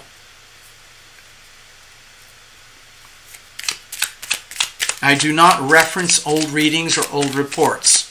I just go absolutely in the moment. Because it's amazing how things shift in time. There is nothing fixed about anything. Everything comes down to decisions. The healing power of decisions. Cards are already well shuffled. We did it through the little music interlude. Here we go. I'm going to cut it nice and even. What do you need to know regarding the passing of your mom? Okay, here's the situation. Now, this is about your mom, because this is actually very recent. And if any of you who have experienced the loss of a loved one or a parent, it can be almost traumatic. Some people don't care, but I know it was very difficult. I've lost both my parents. They're still here. They're part of my invisible friends. But in 3D, they're not here. But I know they love me very much, and they know I love them very much. We are loving, we are loved. Okay, Gregory, here we go. Here's the situation. Here's the challenge. Here's how we're going to handle it. Now, this is really about your mom. So this could come out in different ways. Maybe your mom has a message for you, or maybe this is going to be a kind of a neutral message from your invisible friends about how to deal with the passing of your mom and what does that imply for the future. Okay, so we have here the 8 of Cups. Now, my first impression is that no matter the quality of the relationship between yourself and your mom, at the very depth there is or there was love. And the actual process of letting go of that and the fact that she is physically, biologically not here is actually more troubling than anyone would have ever imagined. It's literally, Gregory, you're an adult. I'm an adult. But still parts of us are like little children, like little babies inside. And then when that person who brought you to life, gave birth to you, brought you into this world, my feeling is that it was done in a very pure, simple, loving way. All the way. No matter how much conflict or contention there might have occurred as time moved on, as we become adults and grow into maturity, to the point where you actually lose your biological mother. To me, it feels like it's actually a very sad thing, no matter what the contentions might be, because it implies that it's almost like the umbilical cord is broken. For example, if you are aware of it, or were aware of it or not, or don't mind admitting it, or would rather not admit it, if you ever had a very strong sense of an umbilical cord between your sense and your mother, between yourself and your mother, and that physical connection is broken now in this lifetime, it can leave you feeling very deprived, seriously deprived to the point where like, oh my God, I have to keep going without my mom.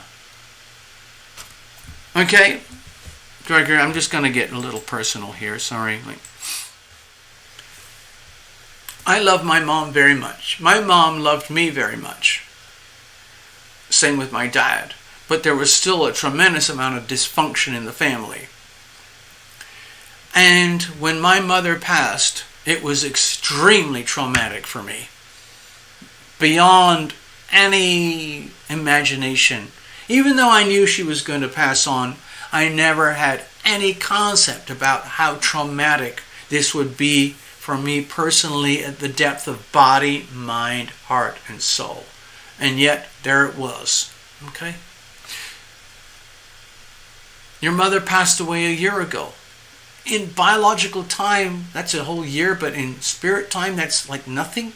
And so, to me, it feels like with the Eight of Cups, it's like this.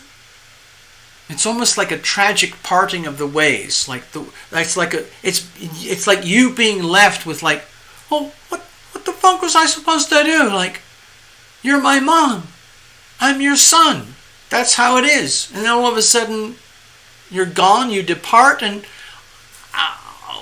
what about me? You've left me with all these issues, these situations, these loose ends everywhere, and I'm on my own trying to figure out how to deal with that. I was a good son. In your own way, you did your best to be a good mom, but like, what the?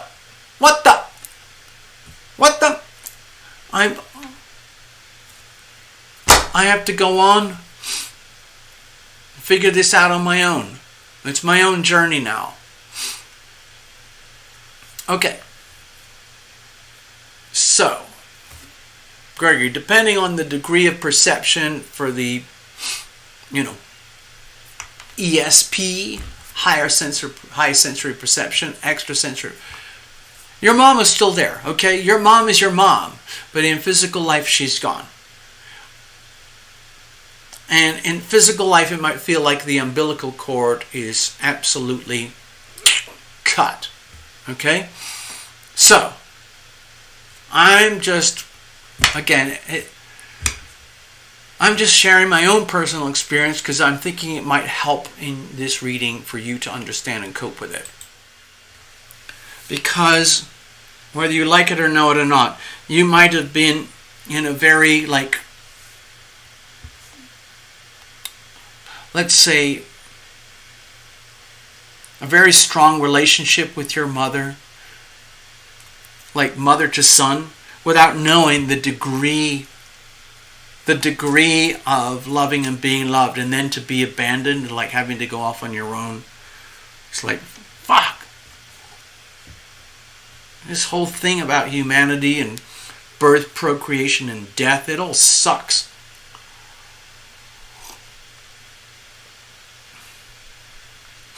Okay, so it might feel as though you've been left hanging, like, well, what am I supposed to do now? Which is basically what this reading is about. Here's the situation. Okay, so I am going to do a little bit of tarot magic here. I'm looking at two sides of this story.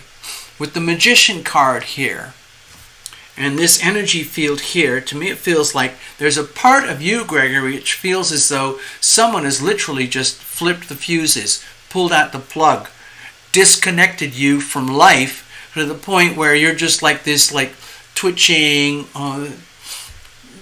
body where you're still alive. You have all your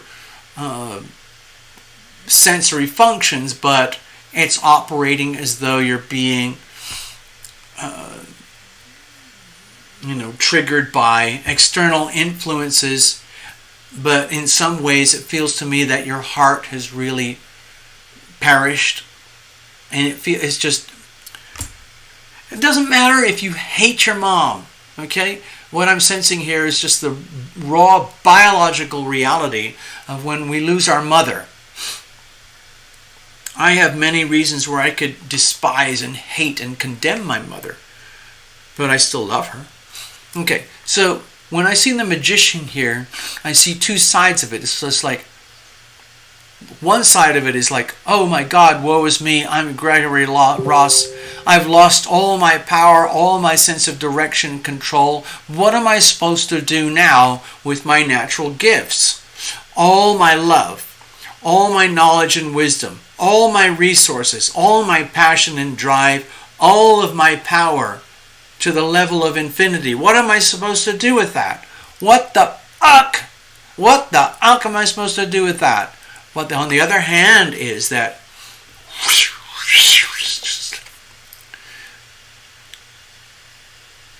with the passing of your mother, you have no option except to figure out, oh my God, what am I going to do with that?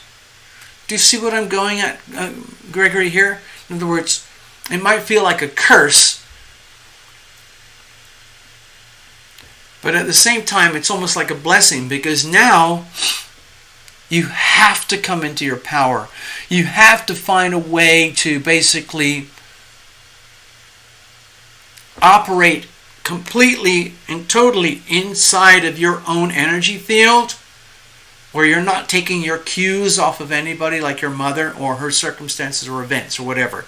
It's all about you now. And so it might be kind of a bit of a shock. Oh my God, it's just like, wow, my mother really is gone. What the uck do I do now? Literally, it encompasses every aspect of your life. Your love, where am I going to direct that? Your knowledge and wisdom, where am I going to direct that? Your finances and your resources, how am I going to manage that, direct that? Your passion, your drive, your ambitions, your purpose, what's that going to look like? Okay? This is a very strong message that you have to completely take charge. It is almost like it's a gift of freedom. It's almost like your mother is giving you this amazing gift of freedom where you can come into your own power now, where you don't have to filter everything through somebody else. Siblings, friends, family, whatever. It's all about you now.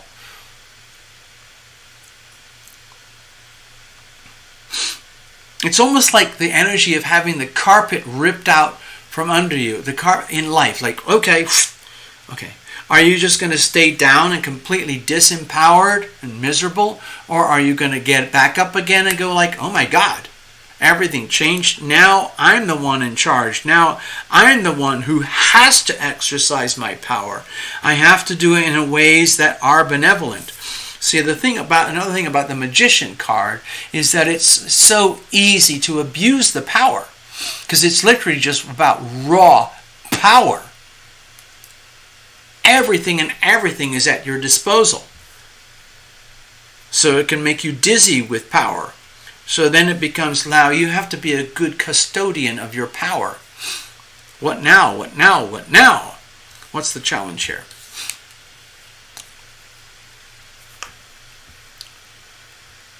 Okay, so it feels to me like whether you like it or know it or not, you're being thrown into a pit of past life situations between yourself and other parties, loving or loving not.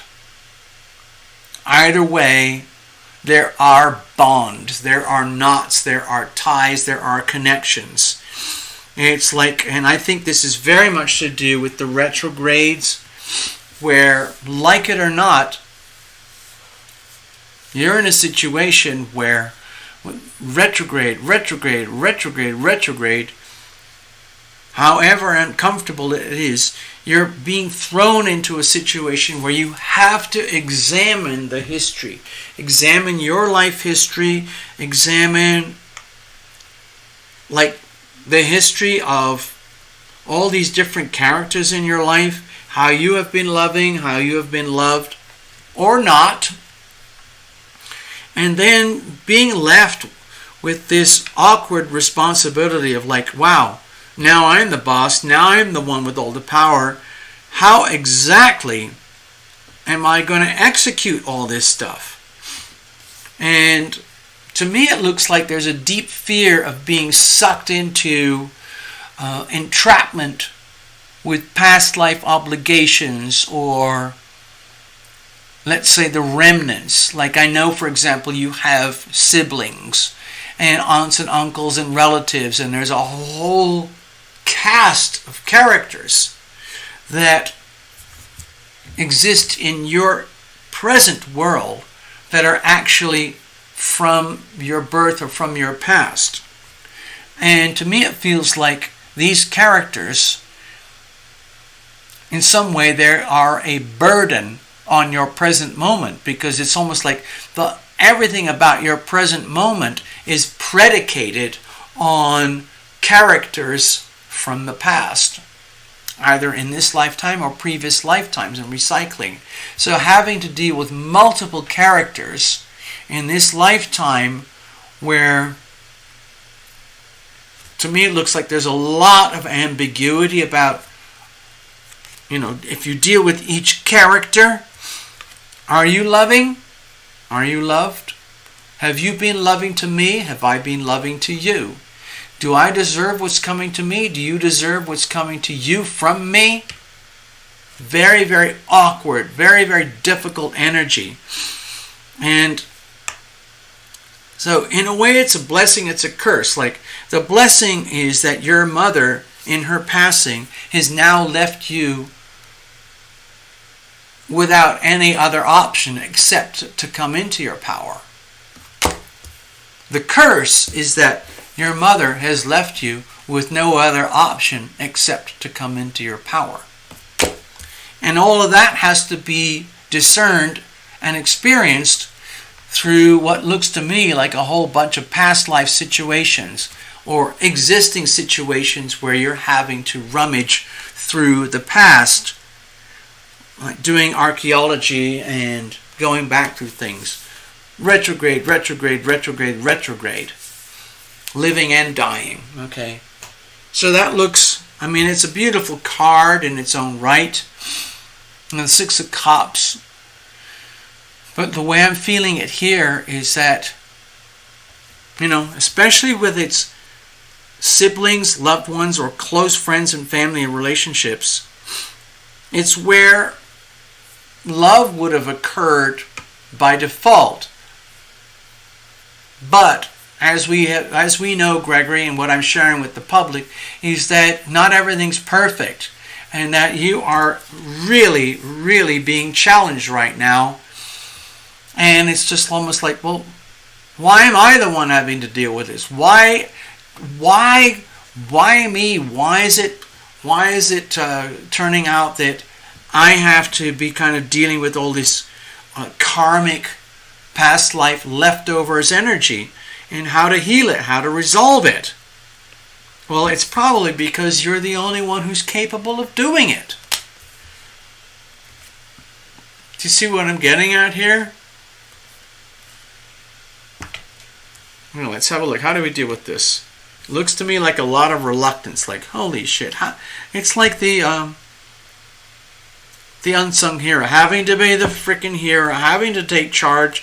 Deal with things to do with very convoluted past lives and current life situations between friends, family, loved ones, siblings, and aunts and uncles and all of that. How do we deal with that? Okay. Gregory, to me it feels like, this is the King of Pentacles. To me this feels like it's all about a serious, hardcore reality check. Like, no matter what's going on in terms of emotional turbulence, psychic dynamics, expectations between yourself and others and you, with the King of Pentacles here, to me this is a very strong message that someone, hint, hint, Gregory Ross, is going to have to take charge. And it has to happen in such a way that everybody understands and knows that whether you like it or want it or not, you're going to have to take charge of the situation in a very, very measurable, understandable way, especially when it comes to money, resources, facts, the reality check of life, inheritances and things like that. To me, this is a very, very strong indication that the way to deal with any ambiguity here, any sense of loss, disruption, or any sense of being lost in a bunch of quicksand of emotion and turbulence with friends, family, siblings, relatives, and so on, the only way to handle it is to be absolutely, almost ruthlessly in charge of the money. Basically doing what has to be done for the money to work properly. Okay? Someone has to be the boss of this. Someone has to take charge, and it is you. Not everybody might like that. They might not like that, but someone's got to do it. And also means having to take charge of your own finances too, obviously, of course. But I see that as a side effect of taking charge of the broader finances and the realities, like inheritance, the siblings, and everything like that, okay? It's very important. The King of Pentacles, the way to deal with the situation is that you basically unapologetically take complete command and control of the situation. Anybody that contests you or challenges you, you are going to have to face them down and put them in their position, okay? You might not like doing that, but someone's got to do it. It means taking full responsibility, full charge, full ownership, okay? Now, you might not like that. I mean, it's the King of Pentacles is like, wow. Some people would think like, wow, that would be so cool. Like, I'm boss man, I got all the money. Sorry, I had to adjust my seating. But yeah, this is a very unambiguous situation as a way to manage a very ambiguous situation. It's basically like, okay, so if you want to relate this to your mom, like your mom's gone, so someone has to take charge. Okay? In my own personal family, again, on a tangent here, Gregory, so that you know, my brother took charge of everything because he's very competent. He's a very successful business person. He's very down-to-earth, honest, and capable, and I trust him. And I was very happy because I had no ability to handle what he handled with the passing of my mother and my father. So for you, Gregory, my feeling is that you are the one holding the bag. That's it. That means, like it or not, it's a big responsibility. Someone's got to do it. And that means it might even require having to very openly declare in a very unequivocal manner that someone's got to do it. So I'm taking charge. If you like it, if you don't like it, that's your problem. But I'm taking charge of this anyway. Okay? Obviously, it's because no one else can do it. So that's how it is. Someone's got to do it. It's completely unambiguous. They're going to have to take charge of it all. And that will have a side effect of being good for you. That's kind of nice. All right. Thank you, Gregory. I hope that helps. Next up, we have Nature Explorer. I'm going to put these away over here. Shuffle it up. And then we're going to come back and do a reading for Nature Explorer.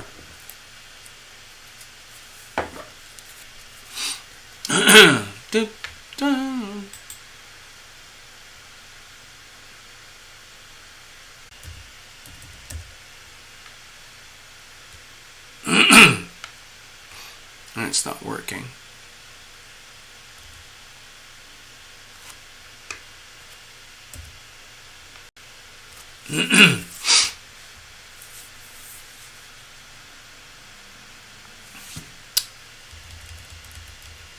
Hold on.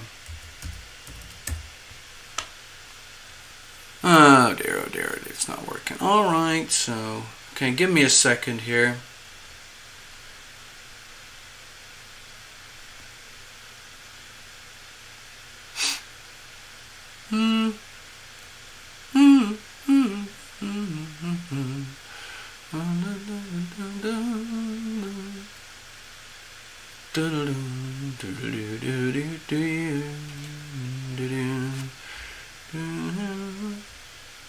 Did I do that one already? Hold on.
Alright, let's see what we got here.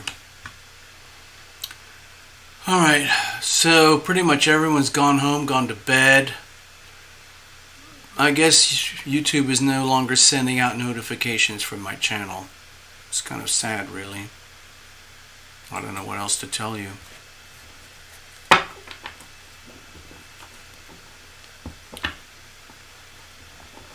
Alright, Nature Explorer, you're up. I hope you're still there.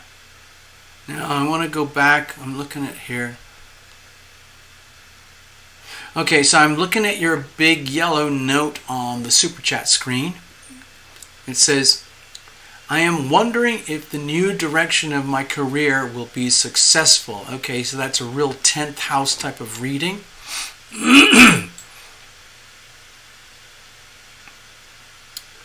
Alright, Alright, well, let's see how this works out.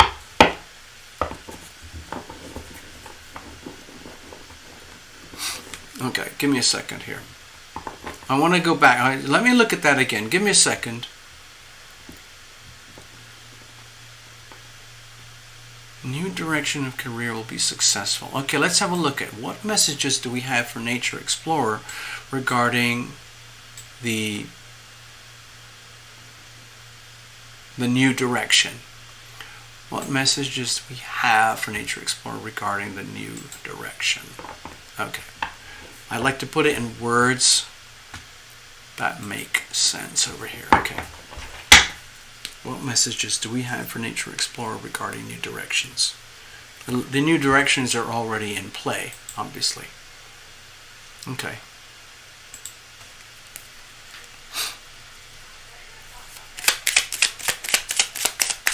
Cards are already well shuffled when we had a little music break.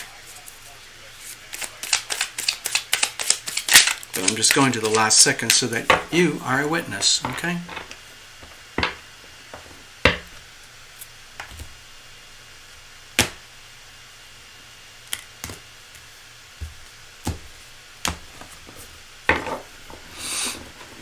Alright, here's the situation. Here's the challenge. Here's how we're going to handle it. We're going to look at this in a moment. Again, I'm going to always refer to the astrology, okay?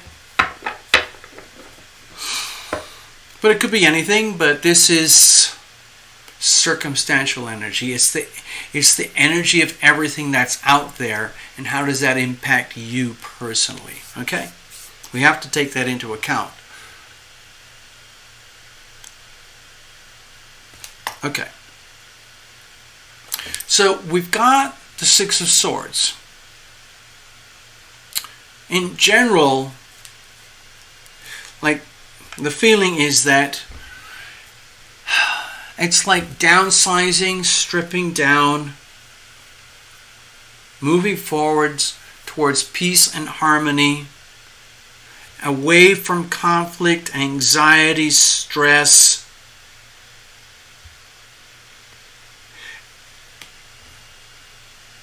No baggage, okay? Sometimes it's better to walk away. Now, I'm not saying this is like walk away from your new career direction, but with the Six of Swords here, it could also be a sense of freedom, liberation. I'm basically kind of hedging my reading here at the moment because I don't have enough up here yet. But it looks to me like one way to look at the Six of Swords energy here is to realize you've just come through a moment of culmination. Everybody on Earth just experienced a full moon. The sun is in Leo, the moon was in Aquarius. It's still there, but it's moving on now, okay? So,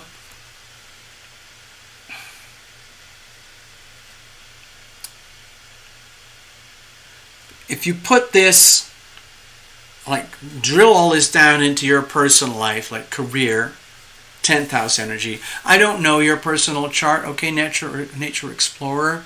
If you want to go deep into it, I'd be more than honored to do a full-on private reading with you. And you can do those, you can book those directly online through terralumination.com. Obviously, they cost quite a bit more than doing the live, mini readings here, but we could go into it. When you're talking about career, we're talking about the 10th house, destiny, your place in this world, like the most prominent aspect or version of yourself that is operating in this world, for better or worse, in terms of, you could call it destiny. Like, wow, I'm here, I'm doing this, I'm doing that. Am I in the right place at the right time with the right people doing the right things for the right reasons? Or not? So it is really important to question yourself when it comes to things like career, destiny, and so on. Obviously, it sounds from your notes that things are already changing. So my question is here with the Six of Swords, are things changing in such a way that you feel a desire? Okay, this is going to sound weird.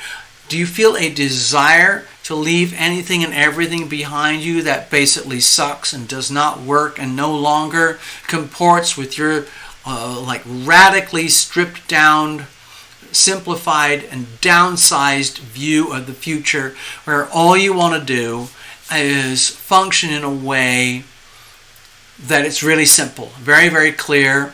All I want to do is the right thing at the right time with the right people at the right place for the right reasons. Okay? That's what I'm sensing here from the Six of Swords. The question is that happening or not?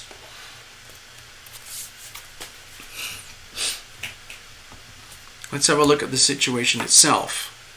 My gosh, we've got the Magician again here in the same position. So, I just see some notes there. 8th house Aries, Sun, Venus, Mercury, etc. Okay, I don't have enough notes there, Nature Explorer, to be able to put your notes into this reading here. But like, if you're saying you have an 8th house Aries Sun and Venus Mercury, it sounds like you have a bit of a stellium in the 8th house. And I'm going to use this chart for reference, but don't look at that. This is the 8th house over here. When it comes to money and joint resources, your energy integrating with someone else's or something else's, like a corporation, what does that look like? Because when you have all that energy piled up in the 8th house, it's almost like it's very difficult to operate in terms of career or place or destiny without being very deeply tied to the energy and resources of another corporation, another person, or so on. So it would be like partnership.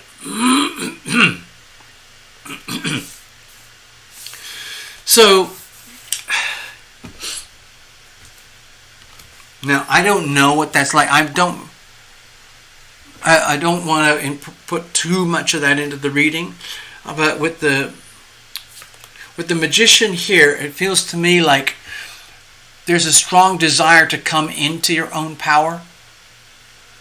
Almost as a point, up to the point where, you know what, it would be so nice to conduct my career, my destiny, in such a way that I am not completely entwined with other people's time, money, energy, resources, influence.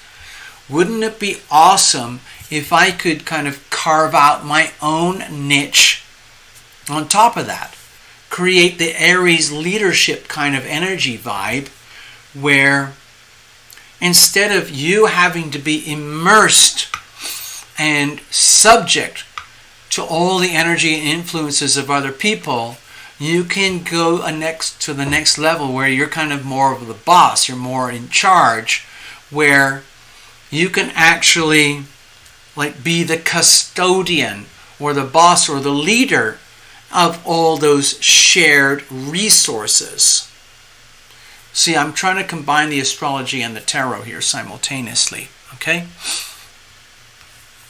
But the question is, like, this is a very, very powerful card, but it's in a strong position, but it's very undefined.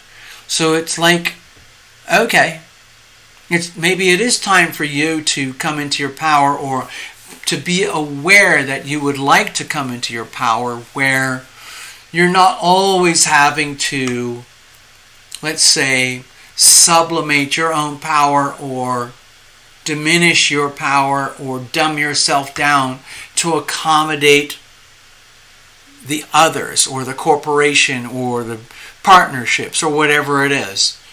And instead, coming into a position of leadership where you're still entwined with other people's energy, other people's resources, but it's more like becoming the boss of that.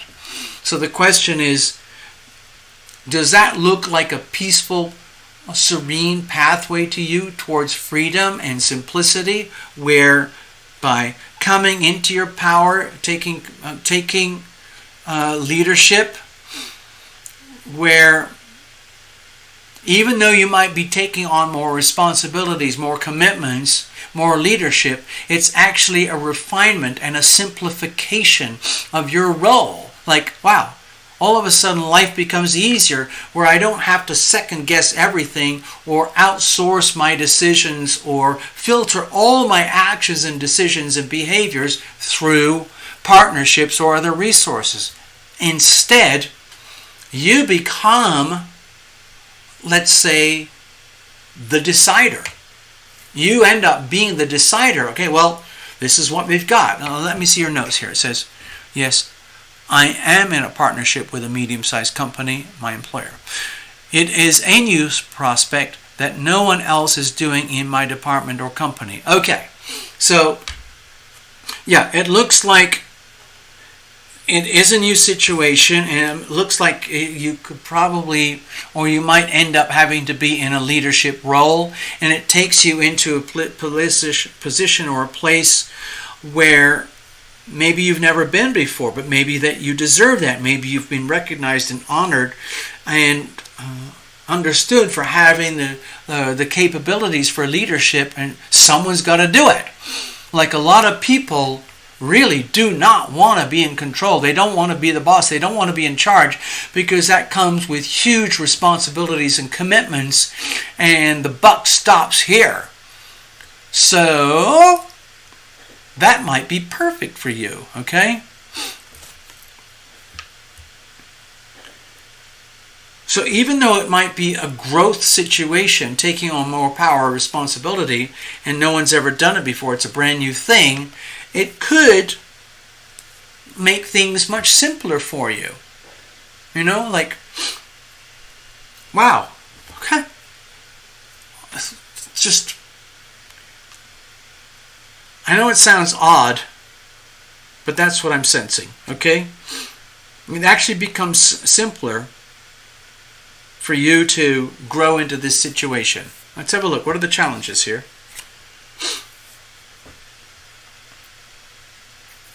Okay, with the Nine of Cups here, to me it feels like there's a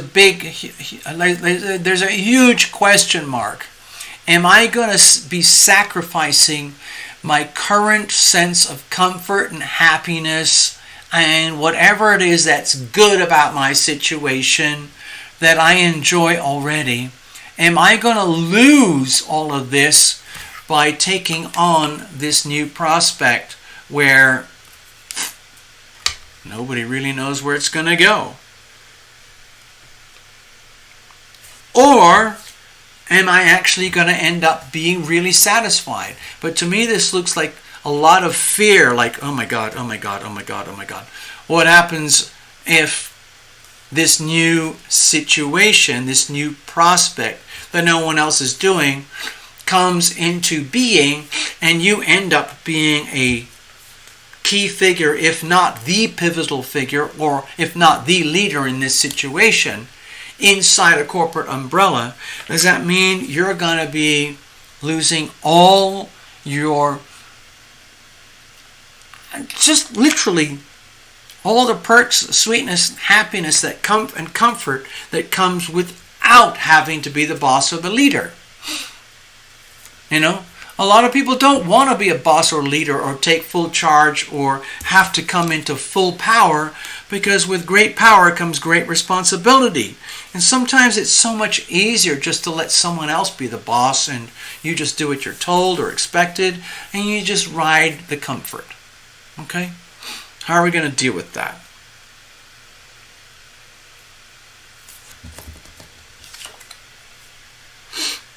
Okay, to me it looks really simple. It looks like a maturity thing, like a phase of growing up, and perhaps just leaving behind certain, I would say, lifestyle elements where you've already built a certain degree of comfort in your life, in your situation, where it affords you a certain degree of measurable happiness. Like, why on earth would I want to sacrifice all of that in order to go to this new thing where, yeah, it might be great if I end up in charge, the boss and everything, but I might lose all of this.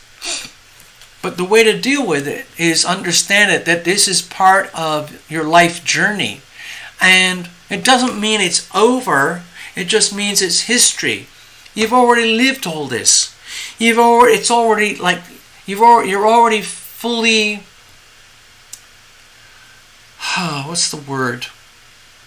You're not tapped out. It's almost like you've already reached fulfillment into where you are. And it's time to move on. It's time to move on to a new chapter. You don't know what the next level of fulfillment looks like, but in terms of their journey of their soul, it's time to move on.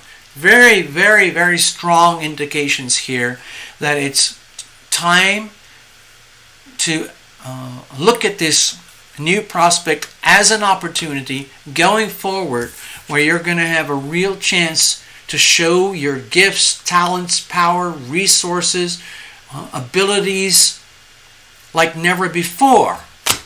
But it is going to come at a price. And the price is leaving the comfort of the known behind you and heading into the unknown. It's a very Uranian type of energy. Many people are so terrified of the unknown that they sabotage themselves to stay in a level of mediocrity or acceptable comfort rather than go to the next level in their spiritual journey. That is not acceptable for you, Nature Explorer. It is your destiny to move on and move on and move on and advance to the next levels in your journey. That's it. There might be a lot of nostalgia, and maybe sometime down the road from now you're going to look back at your life and think, wow, I really had it good for a while, didn't I? Wow. Now I'm up to my neck in it without having to be really deep in this whole new prospect. And yeah, it's really, maybe it's exciting, and maybe I get a chance to, like, you know, really strut my stuff, to really show my true colors.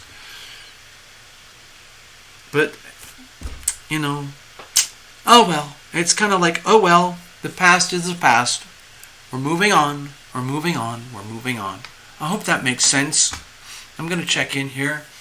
Does that make any sense to you, Nature Explorer? Can you see a little bit more clearly the way your pathway is unfolding in front of you now?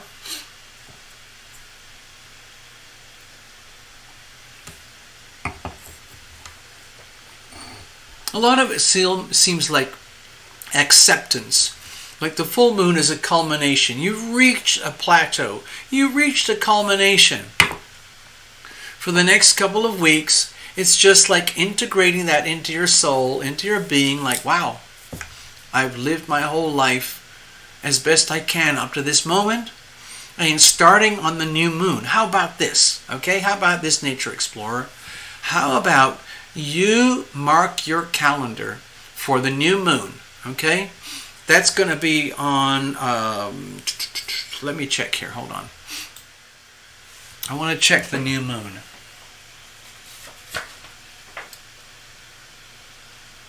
Okay, it's around the 8th, so that's going to be a Leo new moon.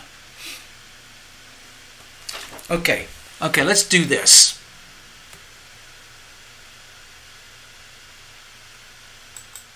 Okay, Nature Explorer, how about this? August the 9th is the first day after the Leo new moon around August 8th. The Leo energy is very compatible with the Aries energy. It's all about taking center stage, being the boss, being in charge, being creative, being dynamic, being fearless, being a risk taker, willing to put yourself out there in front and center stage. Prepare yourself. Over the next 2 weeks, prepare yourself for moving on, shifting on in a new chapter of your life, okay?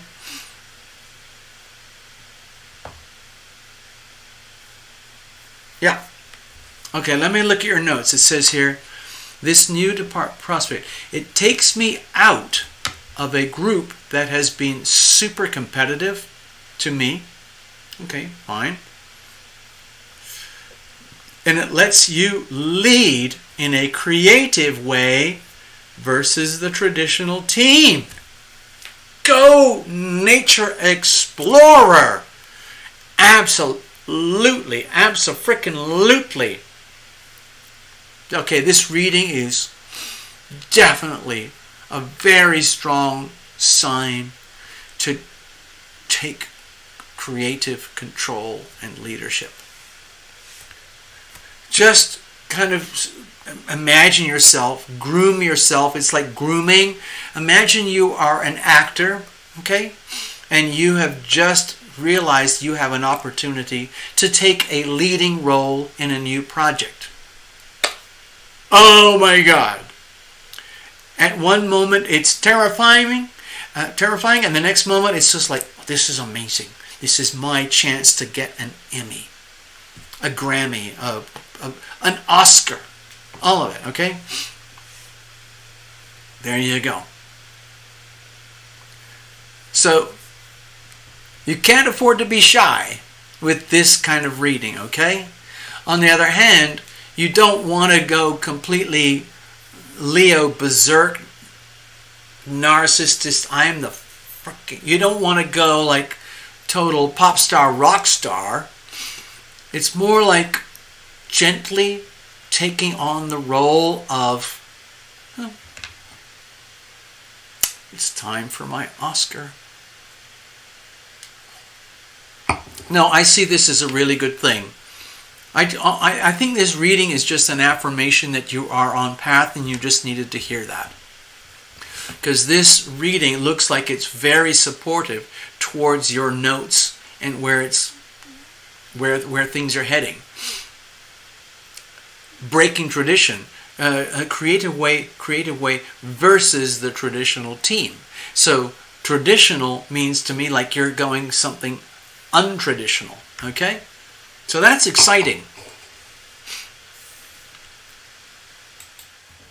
Wow. Nature Explorer, over the next few months, I would love it if you would keep in touch with the channel or get in touch with me over here. Or if things get really, if you want to have a personal one-on-one, I'd love to do that. You can go to terralumination.com, book it that way, and so on. But anyway, this reading looks to me like it's very supportive of you taking on this leadership role, moving on from whatever you've known before, and accepting the mantle of leadership and power and control and dominion. Now, just be very, very careful with the magician, because it's a very neutral energy, and it's a question of divine will. Like, how is this energy going to be expressed? Because it can go anywhere, anytime, anyhow. It's really, really so much about power. All aspects of power. One of the things about leadership is that you become very visible. Okay? You become very visible. People start to look up to you, look at you for guidance, for leadership. And they become very sensitive to your behavior, your body language, your words, your expressions, your activities, your general behavior. Is your behavior in alignment with good leadership? Like everything to do with your heart, your compassion towards other people, your intellect, your knowledge, your management of time and resources, your passion and your drive. All of that is going to become on full display, like a Leo kind of energy. Okay? So you have to be aware of that. Being in leadership also kind of means being in the spotlight. Okay? And that can create a whole new set of issues that we have not dealt with in this reading here. But that may be another time. Maybe we will work together again. We'll see. Thank you very much, Nature Explorer. It's a real pleasure to read for you. I hope that made sense.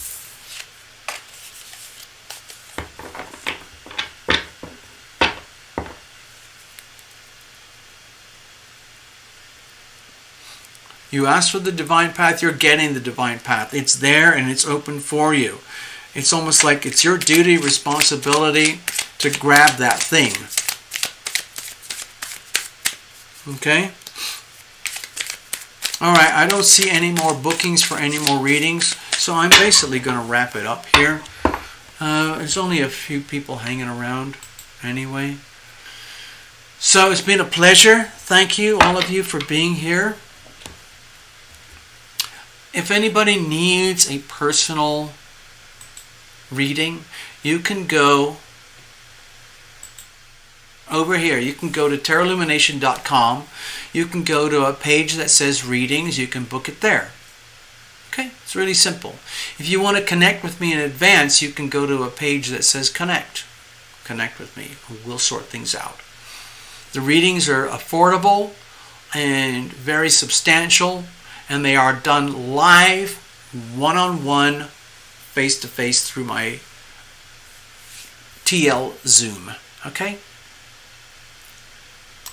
So that's how that works. Thank you, Nature Explorer. It was a real pleasure to read for you.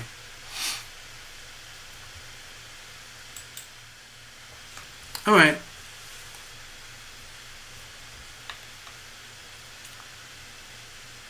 Take care, everybody. Be loving. Be loved. Understand it's all energy. It's very, very pure. It's very simple. When you are loving, you are loved. So, be loving and be loved. Okay? Love is as love does. Love is a very measurable, actionable energy.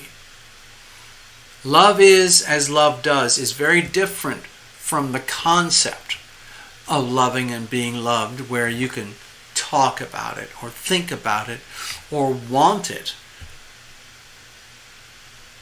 But the way it works with universal laws, universal energy, with physics, is that it really comes down to being loving and being loved. Okay?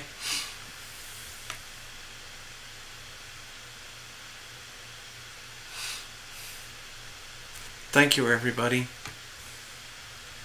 I'm just going to put my little astrodoodle up here for the last few moments as a reference point. Give me a section. Give me a second.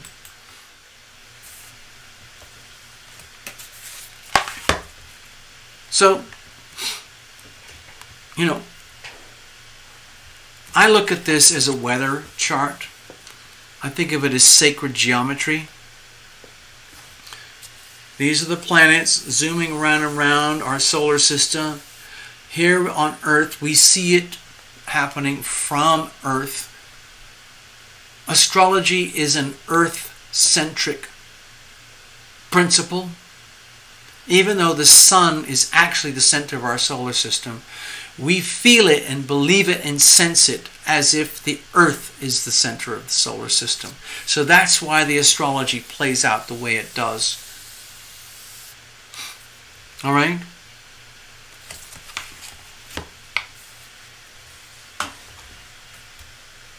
There we go.